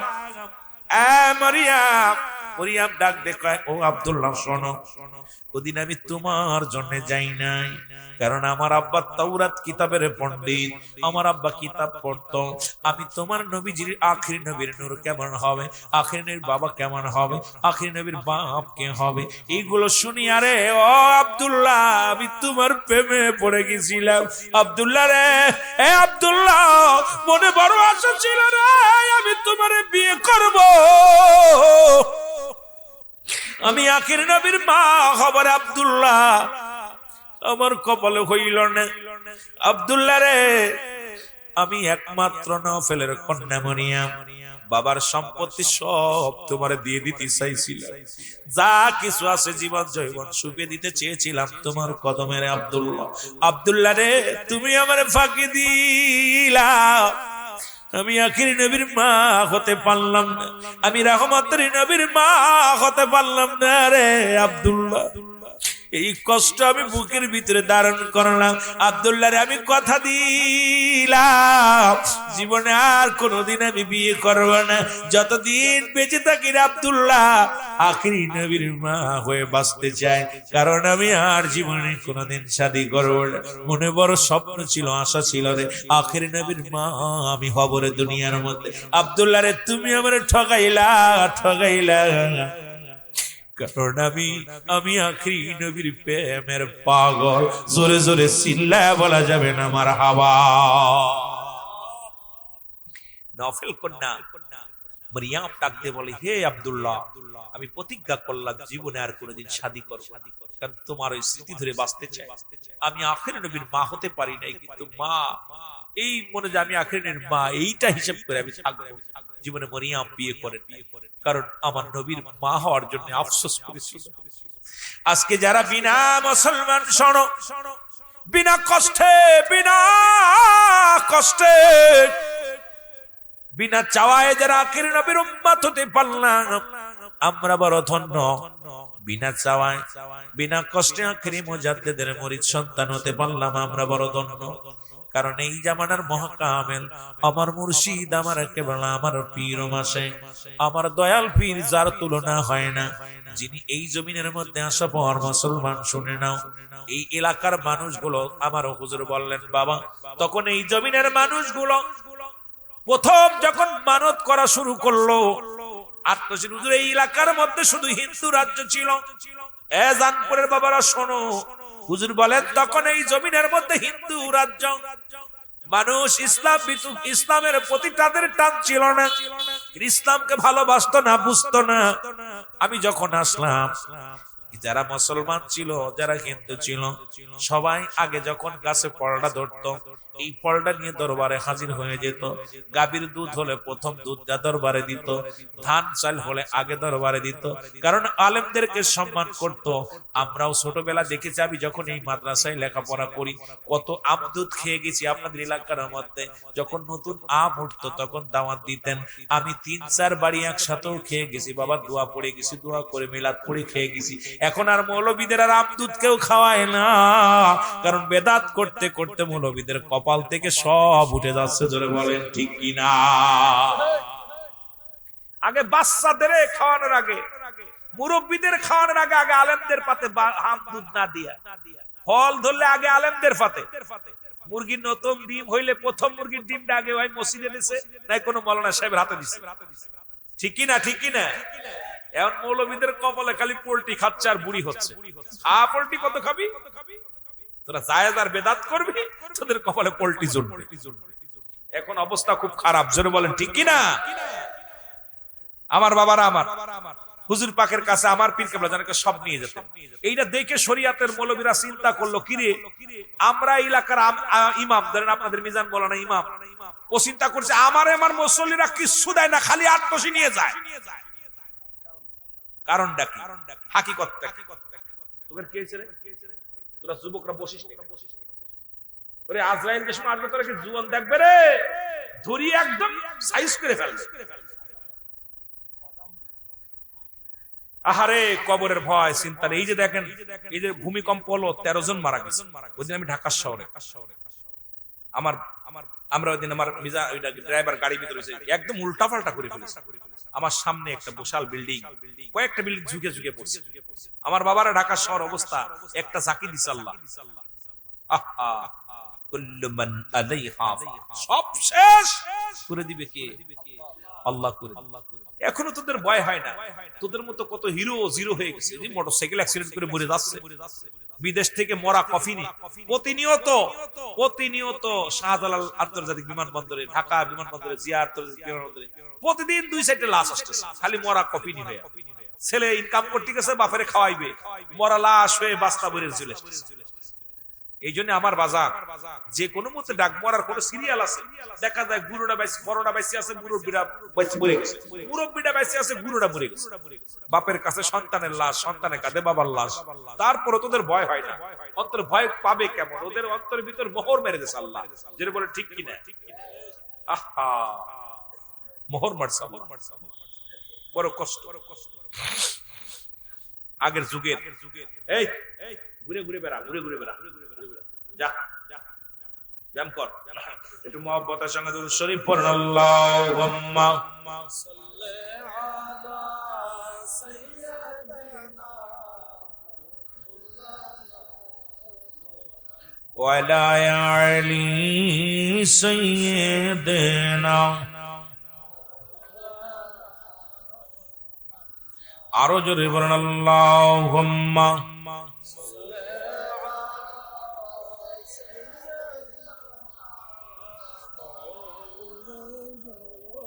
ওয়ালা আলি সাইয়্যিদিনা।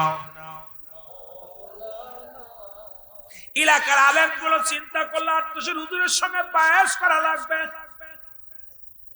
হুজুর কোন ফতুয়ায় মুরগি খায়, কোন ফতুয়ায় দুধ খায়, কোন ফতুয়ায় গাছের ফল খায়, কলাগুলো গ্রাস করে, দুধগুলো গ্রাস করে, আমগুলো গ্রাস করে।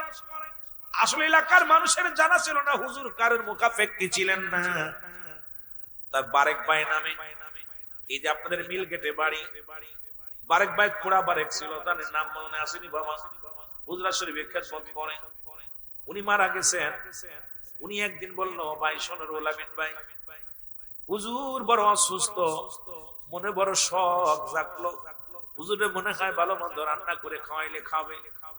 বাড়ি আসলাম, আমি গরিব মানুষ, 2টা কবুতরের ছানা আনলাম, ছোট মুরগি আনলাম, এই দেশে কিছু মাছ আনলাম, রান্না করে আমি যত্ন করে, যেহেতু হুজুর আমারে ভালোবাসে, আমারে অনেক মায়া করতো, হুজুর ডাক দিতেন, বারে খাইছো বাবা। পঙ্গু মানুষ, তখন আমি ভালো হাঁটতে পারতাম না, কিন্তু মনে বড় শখ যে আমি বারেকের খানাটা হুজুর খাবে, তৃপ্তি সহকারে খাবে। খানাটা পাকায় আমি অনেক শখ করে এইরকম যত্ন করে নিয়ে গেলাম।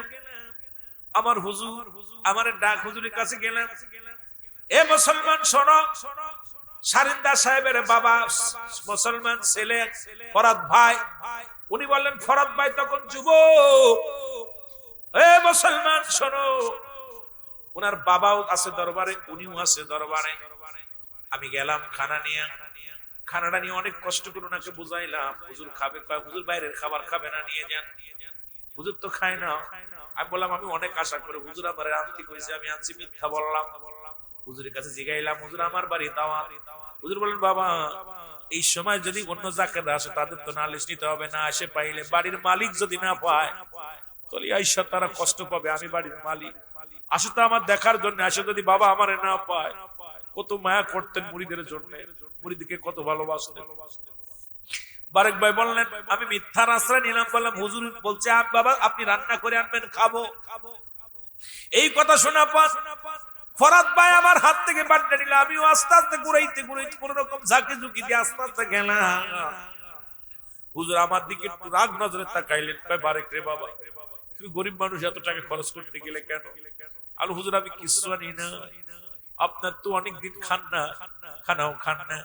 উনি বাটিটা খুললেন, খুলিয়া খোদার কসম করে বলি, আমার হুজুর শুধু স্বাদ ও আঙুল ভরা এই তরকারির মধ্যে দিলেন, এক পাশ থেকে 2টা ভাতের দানা, আর ওই মস্তর মুখাপেক্ষী না আমার পীরকে রাজা ওই মাছের তরকারির মধ্যে একটু আঙ্গুল দিয়া চাটা দিয়ে বলেন, বারেক রে যাও এগুলো মেহমানদের দিয়ে দাও, ওদের দিয়ে দাও, রাখা।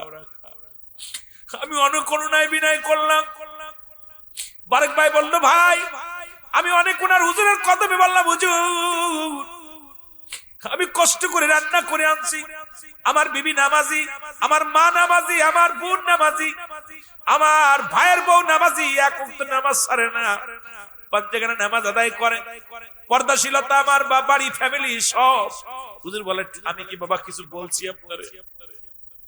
বাবা আমার ওগুলো খাইতে মন চায় না, কারণ আল্লাহ রাব্বুল আলামিন আমারে অনেক খাওয়াইছে, আমার মন চায় না।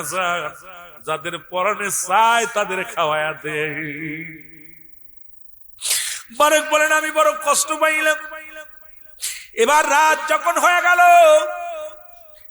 গভীর মানুষ যখন ঘুমায় গেছে, আমি সোনের ঘরের পাশে দাঁড়া দাঁড়া কাঁদতেছি। অনেক সাধনা করে হুজুরের জন্য রান্না করে আনলাম। হুজুর এইবার মুসলমান শুনে না, হুজুর ডাক দিলেন, বাবা বারেক আসো। পাশে গেলে হুজুর বলেন, বাবা এই দুনিয়ায় আমারে খাওয়ানোর জন্য আল্লাহ পাঠাই নাই, খাওয়ার জন্য পাঠাই নাই। আমার যদি আল্লাহ খাওয়ানোর জন্য পাঠাইতো, দিওয়ার মানুষের অভাব নাই। প্রতিটা সন্তান বাবারে খাওয়ানোর জন্য পাগল। আমি মুরিদানদের বাবা, আমার জন্য সবার ঘরে খাবার আছে, সবার কাছে আমার খাবার আছে বাবা, কিন্তু আমার এই খাওয়ার দায়িত্ব আল্লাহ দেন নাই। কারণ এই দুনিয়ার মধ্যে যদি খেয়ে যায় বাবা, আমার মুরিদানদের কে খাওয়াইবে, মুরিদানদের কে দেখবে? জোরে জোরে চিল্লায় বলা যাবে না আমার হাওয়া।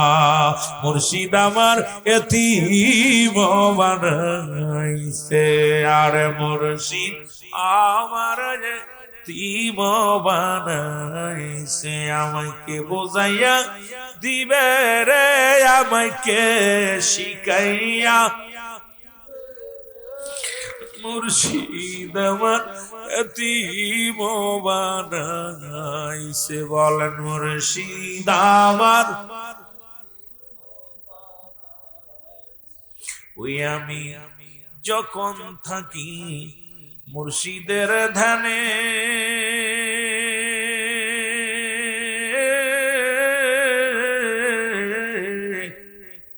মুর্শিদ চান্দে দাও গো দেখা আমার দেলে, মুর্শিদ চান্দে দাও গো দেখা আমার দেলে। ওরে আমার পাগল বানায়া, আমার পাগল বানায়া বাজান রওজা পাকে ঘুমাইছে, মুর্শিদ আমার পাগল বানাইছে, বলেন মুর্শিদ আমার। আমাকে বোঝাইয়া দিবে রে, আমাকে শিখাইয়া, মুর্শিদ আমার পাগল বানায়। আর বাজার রাত বেশি হয়ে যাচ্ছে, আর কষ্ট আমার কিবলাজান হুজুর। এরপরে এলাকার আলেম উলামা দরবারে গেলেন, বায়াস করা। হুজুর বলেন, বাবা আগামী দিন আসবেন। হুজুর দিন দিলেন।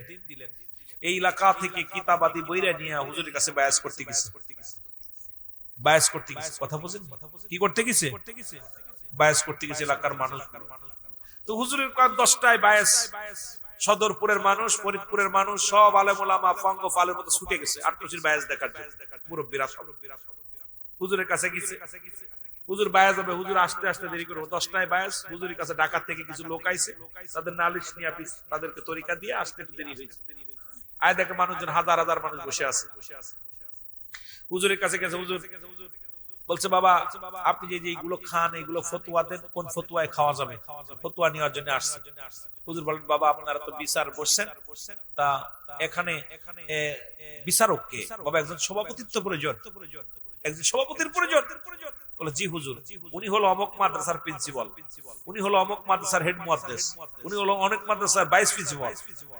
কারে থুয়ে কারে দিব, তার সভাপতিটা আপনি বানান। সুবহানাল্লাহ বলেন। হুজুর বলেন, সভাপতি আপনি বানান। হুজুর বলেন, বাবা কারে বানাবো? ওই যে বসে আছে হেলান দিয়ে, এই বাবা আজকের মাহফিলের সভাপতি তুমি। জোরে বলেন না মারহাবা। একটু আসতে বলেন না। বাড়ি যে বলবেন, ক্ষুধা লাগছে তো বাড়ি যে বলবেন। কইতেছে যেই বলছে হুজুর কয় যে আটটসির হুজুর যে ভণ্ড, এর মধ্যে কোনো সন্দেহ নাই, আটটসির হুজুর ভণ্ড। লোকজন কয় কামসারছে, এ কি ভণ্ডর ভণ্ড, এর তো কাশপু খোলা তো দূরের কথা, চোর কাশপু চোর। লোকজন চিন্তা করে চিতারে সব এলোমেলো শুরু হয়েছে। হুজুরে তো উল্টো পাল্টা কথা শুরু করছে। বাবা আপনারা কি হয়েছে, আপনারা এরকম এরকম শৃঙ্খলা করেন কেন? হুজুর আপনি যে ভণ্ড, আপনি কি যার নামটা বলছেন ওরে চেনেন? ও তো আজ এই জন্মের পর থেকে 40 বছর বুবা। কি জোরে বলেন না কি? হুজুর মিসকে একটা হাসি দিয়ে বলে, বাবা আপনারা কি বলেন, ও বুবা হবে কেন? বুবা হবে কেন? হুজুর বুবা, ওটা আমাদের বাড়ির কাছে বাড়ি, ও তো বুবা। হুজুর বলেন, বাবা আপনার নাম বিলাল না? সুবহানাল্লাহ বলেন না, আরো জোরে কইতেন নি। হুজুর বলতে, বাবা আপনার নাম বিলাল না? উঠে লাভ দেখা, জি হুজুর আমার নাম বিলাল। সুবহানাল্লাহ বলেন না, আরো জোরে আরো জোরে। উপস্থিত যত মৌলবীরা ছিল মারছে দৌড়, কাম সারছে। আরে বুবা 40 বছর বুবাই কয় হুজুর আমার নাম বেলাল, আর ওর নাম বেলাল, হুজুর জানলো কেমনে? কিবলা জানো যে যেই বলছে বাবা আপনার নাম বেলাল না, বেলাল লাভ দুটো কয় জি হুজুর আমার নাম বেলাল। সবাই কয় হুজুর আপনার কদমের মধ্যে, আমাদের আর কোনো জানার নাই, আমাদের মাফ করে দেন হুজুর, আপনি কামেল পীর মোকাম্মেল, আপনি যতদিন থাকবেন এই দরবারে থাকবেন, কোনো হস্তক্ষেপ আমরা করবো না। কিছু লোক মৌলবীরা পালায় চলে গেছে, ওই পালানো গোষ্ঠী আশপাশ যা আছে তারা আটটসির নামে বিরোধিতা করে, জোরে বলেন ঠিক কিনা? ওই পালানো গোষ্ঠী জেনে যেটা আছে এইগুলো যখন দেখবেন আটটসি এনা আটটসি এনা আটটসি এনা, কারণ এই ভণ্ড ভণ্ড, কারণ এই ভণ্ডগুলো ভণ্ডরে চেনে। আমার কথা হলো আটটসি সম্পর্কে মন্তব্য করতে হলে আরো 10-20 বছর গোলামি করতে হবে। আটটসির দরবারটা কি এখন ওই মাথামোটা মৌলবীদের মতো যদি ইনকাম করার জন্য যদি ঢোকেন যে মাল কামাইবো আর মাল যেই কমে যাবে অমনি আটটসি ভণ্ড, ইমান হারায় বুড়ো কালে এক বান্দর, ঠিক কিনা? সব অবস্থা এগুলোরে কষ্ট লাগে। আপন পীর আর নসিহত পড়ছে যারা, আর নসিহতের মধ্যে লেখা আছে পীরে যদি হুকুম দেয় শরাব ঢেলে যায় নামাজের পরে, নামাজ পড়ো কিন্তু এখানে দ্বিধাদ্বন্দ্ব করো না, পীর মুরিদ থাকবে না। ওই যে আপনার বাইজিদের একটা ঘটনা শুনছেন না, বাইজিদ কইছে বাবা আমার নাম নদী পার হবি, এখন নদীর মধ্যে যাই, বাইজিদ আমারে পার করো, মাঝ নদীর মধ্যে গেছে, যাই এখন চিন্তা করে আল্লাহ ইমান চলে যাচ্ছে, পার করতেছে, আল্লাহ বাইজিদের কথা কম কেন, আল্লাহ পার করে দাও, ডুবা শুরু করছে। কথা বুঝিনি রে, ডুবা শুরু করছে, বাইজিদ পার করো। মুস্তামির কাছে গেছে, যায় কয় বাবা ডুবতেছিলেন নি? কয় হ্যাঁ হুজুর। কি? যখন তুমি বলতেছিলাম আল্লাহ পার করো, আর আল্লাহ, জোরে বলেন না মারহাবা, আরো জোরে আরো জোরে। পীর মুরিদি করা কঠিন ব্যাপার। এখন আপনি পীর হবেন, হন, দুঃখ নাই, আপনি বড় পীর হইছেন ভালো, আলহামদুলিল্লাহ। কয়দিন মুরাকাবা করছেন? মুরাকাবা একটা করছেন আমরা জানি, কথা বুঝছেন? মুরাকাবা আপনার কি আছে, আপনার দৌড় আমরা জানি, কিন্তু আমরা বলি না, কারণ আমার পীরের হুকুম নাই যে আমরা গিবাত। আমার পীরের কত সমালোচনা করছে, আমার পীর বলছে বাবা ওরা বোঝে নাই। আমার বাস্তবতা জীবনে একটা কথা বলি, আমার মামা বাড়ি হলো তৈব আলী পীর সাহেব, এখানে আসছে আমার মামা, আমার মামার কুল পীর সাহেবের গোষ্ঠী। এরপরে আমার ফুপু একটা আমজাদ আলী পীর সাহেব, চরমনা পীর সাহেব, চরমনা পীর সাহেবের খলিফা। আমার বংশগত পীরের বংশগত, ভালো করে কথাটা শুনেন। আমি কিন্তু আত্মসিদ্ধার বাইশে আসি না, আমার জীবন চরিত্র যারা গিয়েছেন তারা জানে। এখনো আমার যে আলাউদ্দিন গেছিল তাও ভালো মতো খোঁজ নিতে পারে না আমি কোন জায়গার মানুষ আর কোন জায়গার কি। আমার এখানে আমাদের ওখানে চরমনার পীর সাহেব আসলো, আমার দাদা চরমনার পীর সাহেবের মুরিদ। আমার বাপসা ছাড়া 7 ভাই, 7 ভাই। আমার আব্বার কথা আটপশি যদি ছেলে পড়ে তাহলে পড়াবো না, আলী পড়াবো না। আমার হুজুর আমার ওখানে মার্ডার কেসের আসামি হলো। আমার ইতিহাস যদি জানেন আপনারা, আমার জীবনী বললে শেষ হবে না। ঠাকুর মার্ডার হলো, জাওরজুরা মার্ডার। তা আমার আব্বার নামে 1 নাম্বার আসামি আমার আব্বা। তা হুজুর আমার আব্বা কানতেছে, আল্লাহ আমার ছেলে মেয়ে ছোট ছোট, এখন আমি তো কিছু জানি না। আমার আব্বা গরুর ব্যবসা করতো প্রথম জীবন, এই টেপাকুলার হাট, ফরিদপুর টেপাকুলার হাটে আসছে। উনি 1 ট্রাক গরু কিনে নিয়ে আসছে। তা আসার পর উনি 1 নাম্বার আসামি। বাড়ি যায় তা বলতেছে আমি যখন কচু ক্ষেত পাশে একটা ক্ষেত, সেই ক্ষেতের মধ্যে ঘুমাইছি রাতে। আমার আটপশির হুজুরে আমার আয়া মাথায় হাত বুলাই দিতেছে, বাবা টেনশন করেন কেন? আপনি মিথ্যা মামলায় পড়ছেন, টেনশন করেন না বাবা, আসেন চলে আসেন। আসেন বললে পারে, তা বলছিলাম সুন্দর একটা মানুষ, সুন্দর চেয়ার, আমি তার যাইনি জীবনে, এই দেখলাম উনি আমার মাথায় হাত বোলালো। এরপরে আমি ওই লোকটারে খুঁজতেছি, এই লোকটারে আমি দেখি নাই তো কোনো, এই লোকটা কে? তখন আমার আব্বা বললো, আমার আব্বা এখনো জীবিত আছে, আবু তালেব দরবারে এসে খেদমত করে, কাছ থেকে শুনবেন।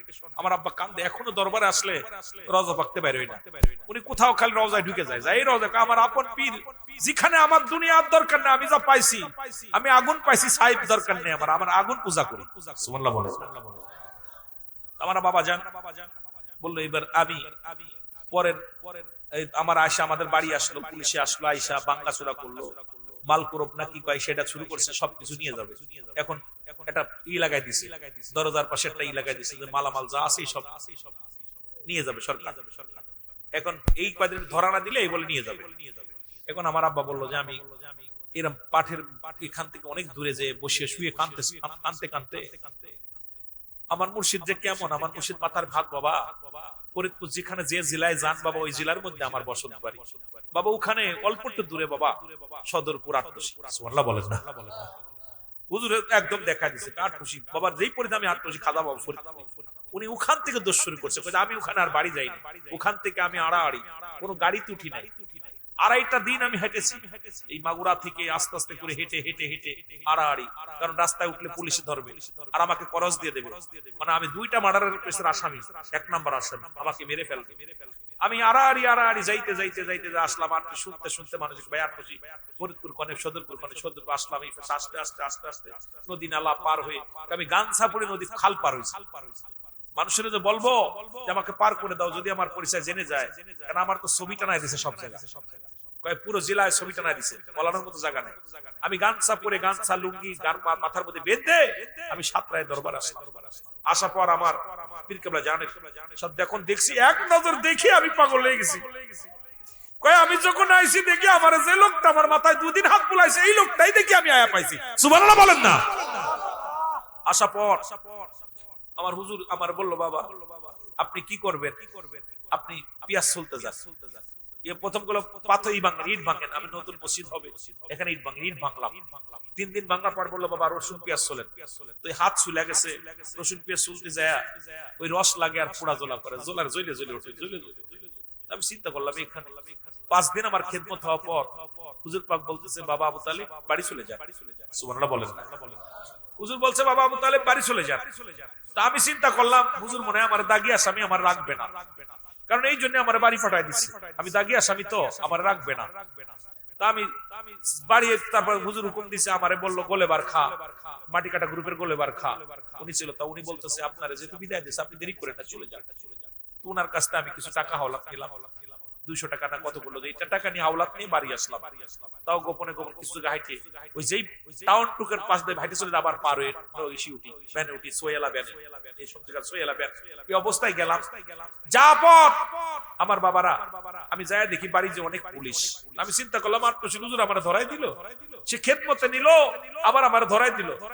আমার দাদি ধরে এসে পুলিশ এসে একটা কাগজ দিয়ে গেছে, মানে 4 সিট থেকে নাম কেটে নাম কাটাই গেছে, নাম কেটে গেছে। আমার দাদি পাগলামি করতেছে, পুলিশ বাড়ির ভিতরে 15-20 জন পুলিশ। এরপরে সিটিটা আইনা আমার দাদি ওই খুঁজতে কোচে ইরা কোনে, আমার আবু তালেব কই, আমার বাবারা, আমার আব্বা জান পুলিশ দিয়ে বসে রয়েছে, অনেকক্ষণ যায় না। পরে আমার মা, আমার আব্বা বললো, তোমার আব্বা জান আসলো, আমি খবর পাঠালাম তোমার আম্মারে গোপনে আমার কাছে দেখা করতে, কয়েকটা চিঠি দিয়ে গেছে, চিঠির মধ্যে দেখি নাম কাটা। সঙ্গে সঙ্গে আমার আব্বা জান আবার দূরে এসে আমার পীরের দরবারে চলে এসেছে। আয়েশা আমার পীর বলছে, বাবা আপনার সন্তানেরা তো আপনাকে ছাড়া অসহায়, আপনারা তো ইনকাম, আপনার 3-4 ছেলে মেয়ে খায়, আপনার ছেলেরা খায়, আপনি এই ব্যবস্থায় রয়েছেন, বাবা যান। আমার বাবারা আমার, তখন আমি চলে আসলাম। এরপরে আমার দাদা যান, আমার ভাই, আমার আব্বা জান ঈদগাহ দরবার মুরিদ হলেন, আমারও আগে মুরিদ হওয়ার পর আমার পীর কেবলা জানকে এত ভালোবাসতেন। এই দাদা তখন চরমনার মুরিদ ছিলেন। এই দাদা ওই আমার মাগুরাতে যখন নুমানি ময়দানে চরমনা পীর সাহেব আসলেন, আমি দুর্নাম করতেছি, আমি তখন 8 মাসায় পড়ি। তো হুজুরের কাছে আসলাম, হুজুর কেবলা জান, হুজুরে বললাম, হুজুর আমাদের দরবারে তো আমাদের এলাকায় চরমনার পীর সাহেব আসতেছে, আমি একটু দেখতে যাবো। হুজুর বললেন, জান বাবা, খোদার কসম যদি মিথ্যা হয় আমার আল্লাহ বিচার করবে, আমার নিজের জীবনী কথা। তা বলছে, বাবা যান।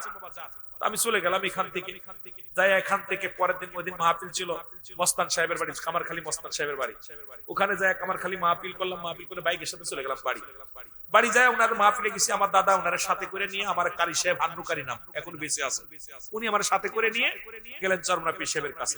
তা গেলে পর উনি এই যে বৈশা বৈশা ফল খাচ্ছে, দুজন বাতাস করতেছে, আপেল আঙ্গুর এগুলো খাচ্ছে বসে বসে।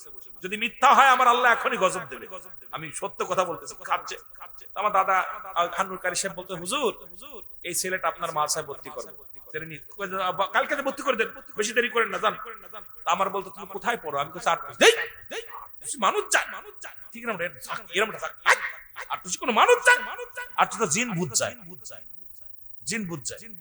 এরপরে যা ওয়াজ শুনলাম, আমি তো দাদার বললাম, দাদা আমি আর যাবো না ওই মাসে। উনি এরকম করলো কেন? আমি তো হুজুরের কাছে বললাম, হুজুর করলো যান, তো উনি এ করলো কেন? এরপরে আমি চলে আসলাম আটপাশে। আসলে এবার হুজুর 3-4 দিন পরে হুজুরের সাথে সাক্ষাৎ। তো হুজুরের কাছে হুজুর কইতে, বাবা গেছিলেন না? ছোট তো তখন এই নামে, এখন তো হুজুরের সাথে অনেক কথা বলার সুযোগ আল্লাহ আমার দিয়েছে। বাবা গেছিলেন?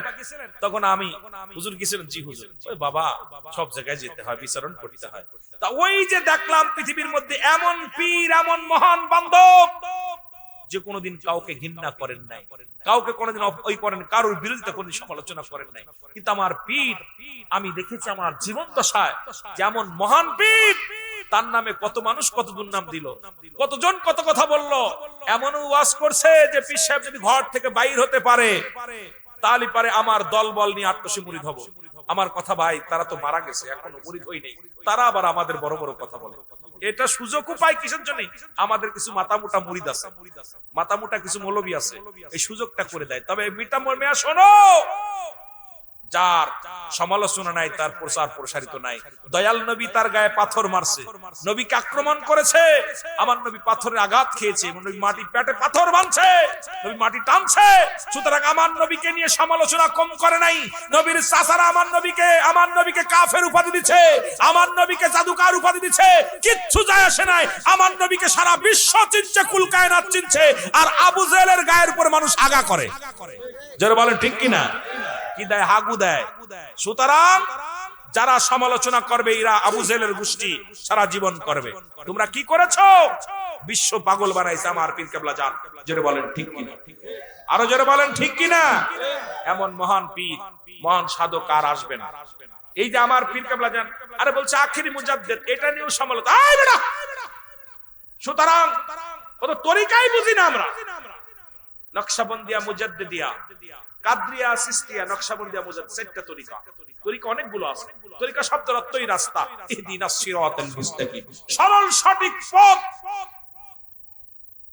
আর এই পথে আমাদের শাহিন শাহ নকশবন্দিয়া, মুজাদ্দিদিয়ার শেষ রাহবার হলো আমার পীর কেবলা জান। জোরে বলেন ঠিক কিনা। তুই অন্য তরিকার মুজাব্বেদ হয়ে গিয়ে আমি তোর বারণ করছি তোরে? এই সমস্ত ভণ্ডামি, এই সমস্ত গুন্ডামি যারা করে, জাকের ভাইদের অনুরোধ করব আপনারা বসে থাকেন। যারা সমালোচনা করেন দাঁত ভাঙ্গা জবাব দিতে হবে। আমি রুহুল আমিন সিদ্দিকী যদি দরবারের ওই প্রাচীরের মধ্যে ঘুষি মারি, আমার হাত ভেঙে যাবে, প্রাচীরের কিছু হবে না। সুতরাং এইটা যারা না বুঝে ঘুষি মারতে চাচ্ছে, তাদেরকে প্রতিহত করার জন্য জাকেরদের ঐক্যবদ্ধ হতে হবে। জোরে বলেন ঠিক কিনা। কথা বোঝেন না আমার? আরে আমার নবীরে মক্কা নগরে একজন ব্যক্তি বলতেছিল মক্কা ছেলেরা দুষ্ট। এটা আমার পীর কেবলা জানের একটা বাণী, আমি শুনেছি নিজে কানে। মক্কা ছেলেরা বলতেছিল নবীরে দুষ্ট। নবী মক্কা ছেলেরা বলতেছে যে মক্কা ছেলেরা দুষ্ট। নবীজি ওই সাহাবী বারবার নবীজির সামনে যায়, মাথা ঘুরায় নেয়। তখন বলতেছে ইয়া রাসূলুল্লাহ, ইয়া হাবিবাল্লাহ, আপনি কেন মুখটা ঘুরায় নিচ্ছেন? বলে আমি তো মক্কা ছেলে। কথা বুঝেন নাই? আমি তো মক্কা ছেলে। আর আত্মসির বিরুদ্ধে মৌলবী তুমি মাথা উঁচু করো, নখ উঁচু করো, এ নখ ভেঙে দিতে হবে। যারা বলেন ঠিক কিনা।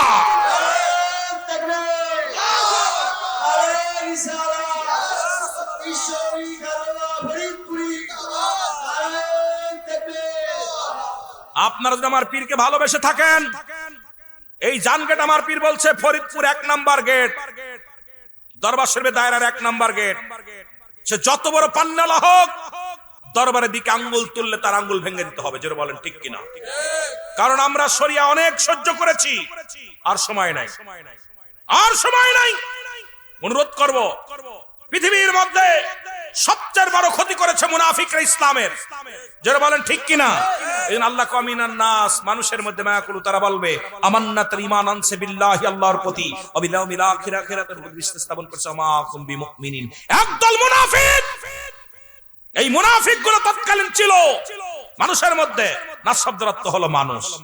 ওই আবুল সরকারের মতো বলে আউযু বিরাব্বিন নাস, মালিকিন নাস, ইলাহিন নাস। কত বড় পাগলের গোষ্ঠী! ও কয় সকলই নাচে না, মালিকও নাচে, আমরাও নাচি। খুশ বুঝেননি? এই নাচানাচির পক্ষ নিয়ে আবার মাথা মোটা ওই বক্তৃতা দেয়। তরিকাতের সঙ্গে ওই সমস্ত আউল বাউলের কোনো সম্পর্ক নাই। সুতরাং শাইন শাহ নকশবন্দিয়া মুজাদ্দিদিয়া তরিকা, এই সত্য ইসলামের মধ্যে তরিকাতের স্বার্থে কোন আউল বাউল যারা আল্লাহকে নিয়ে কটূক্তি করে, নবীকে নিয়ে কটূক্তি করে, এদের সঙ্গে তরিকাতের কোনো মিল নাই। যারা বলেন ঠিক কিনা? তুমি পক্ষ নিবে, অন্য জায়গায় যাও। এই দরবারে কোনো ভণ্ডামি চলবে না। তরিকার নামে চালায় দিবা। জাউল বাউলটা দরবার আপনার তরিকা পন্থী। আরে কি পন্থী? তারা বেগানা নারী নিয়ে নাচানাচি করে, পালাগান গায় বেগানা নারী নিয়ে। আবার আমার দলের লোক হয় কেমনে?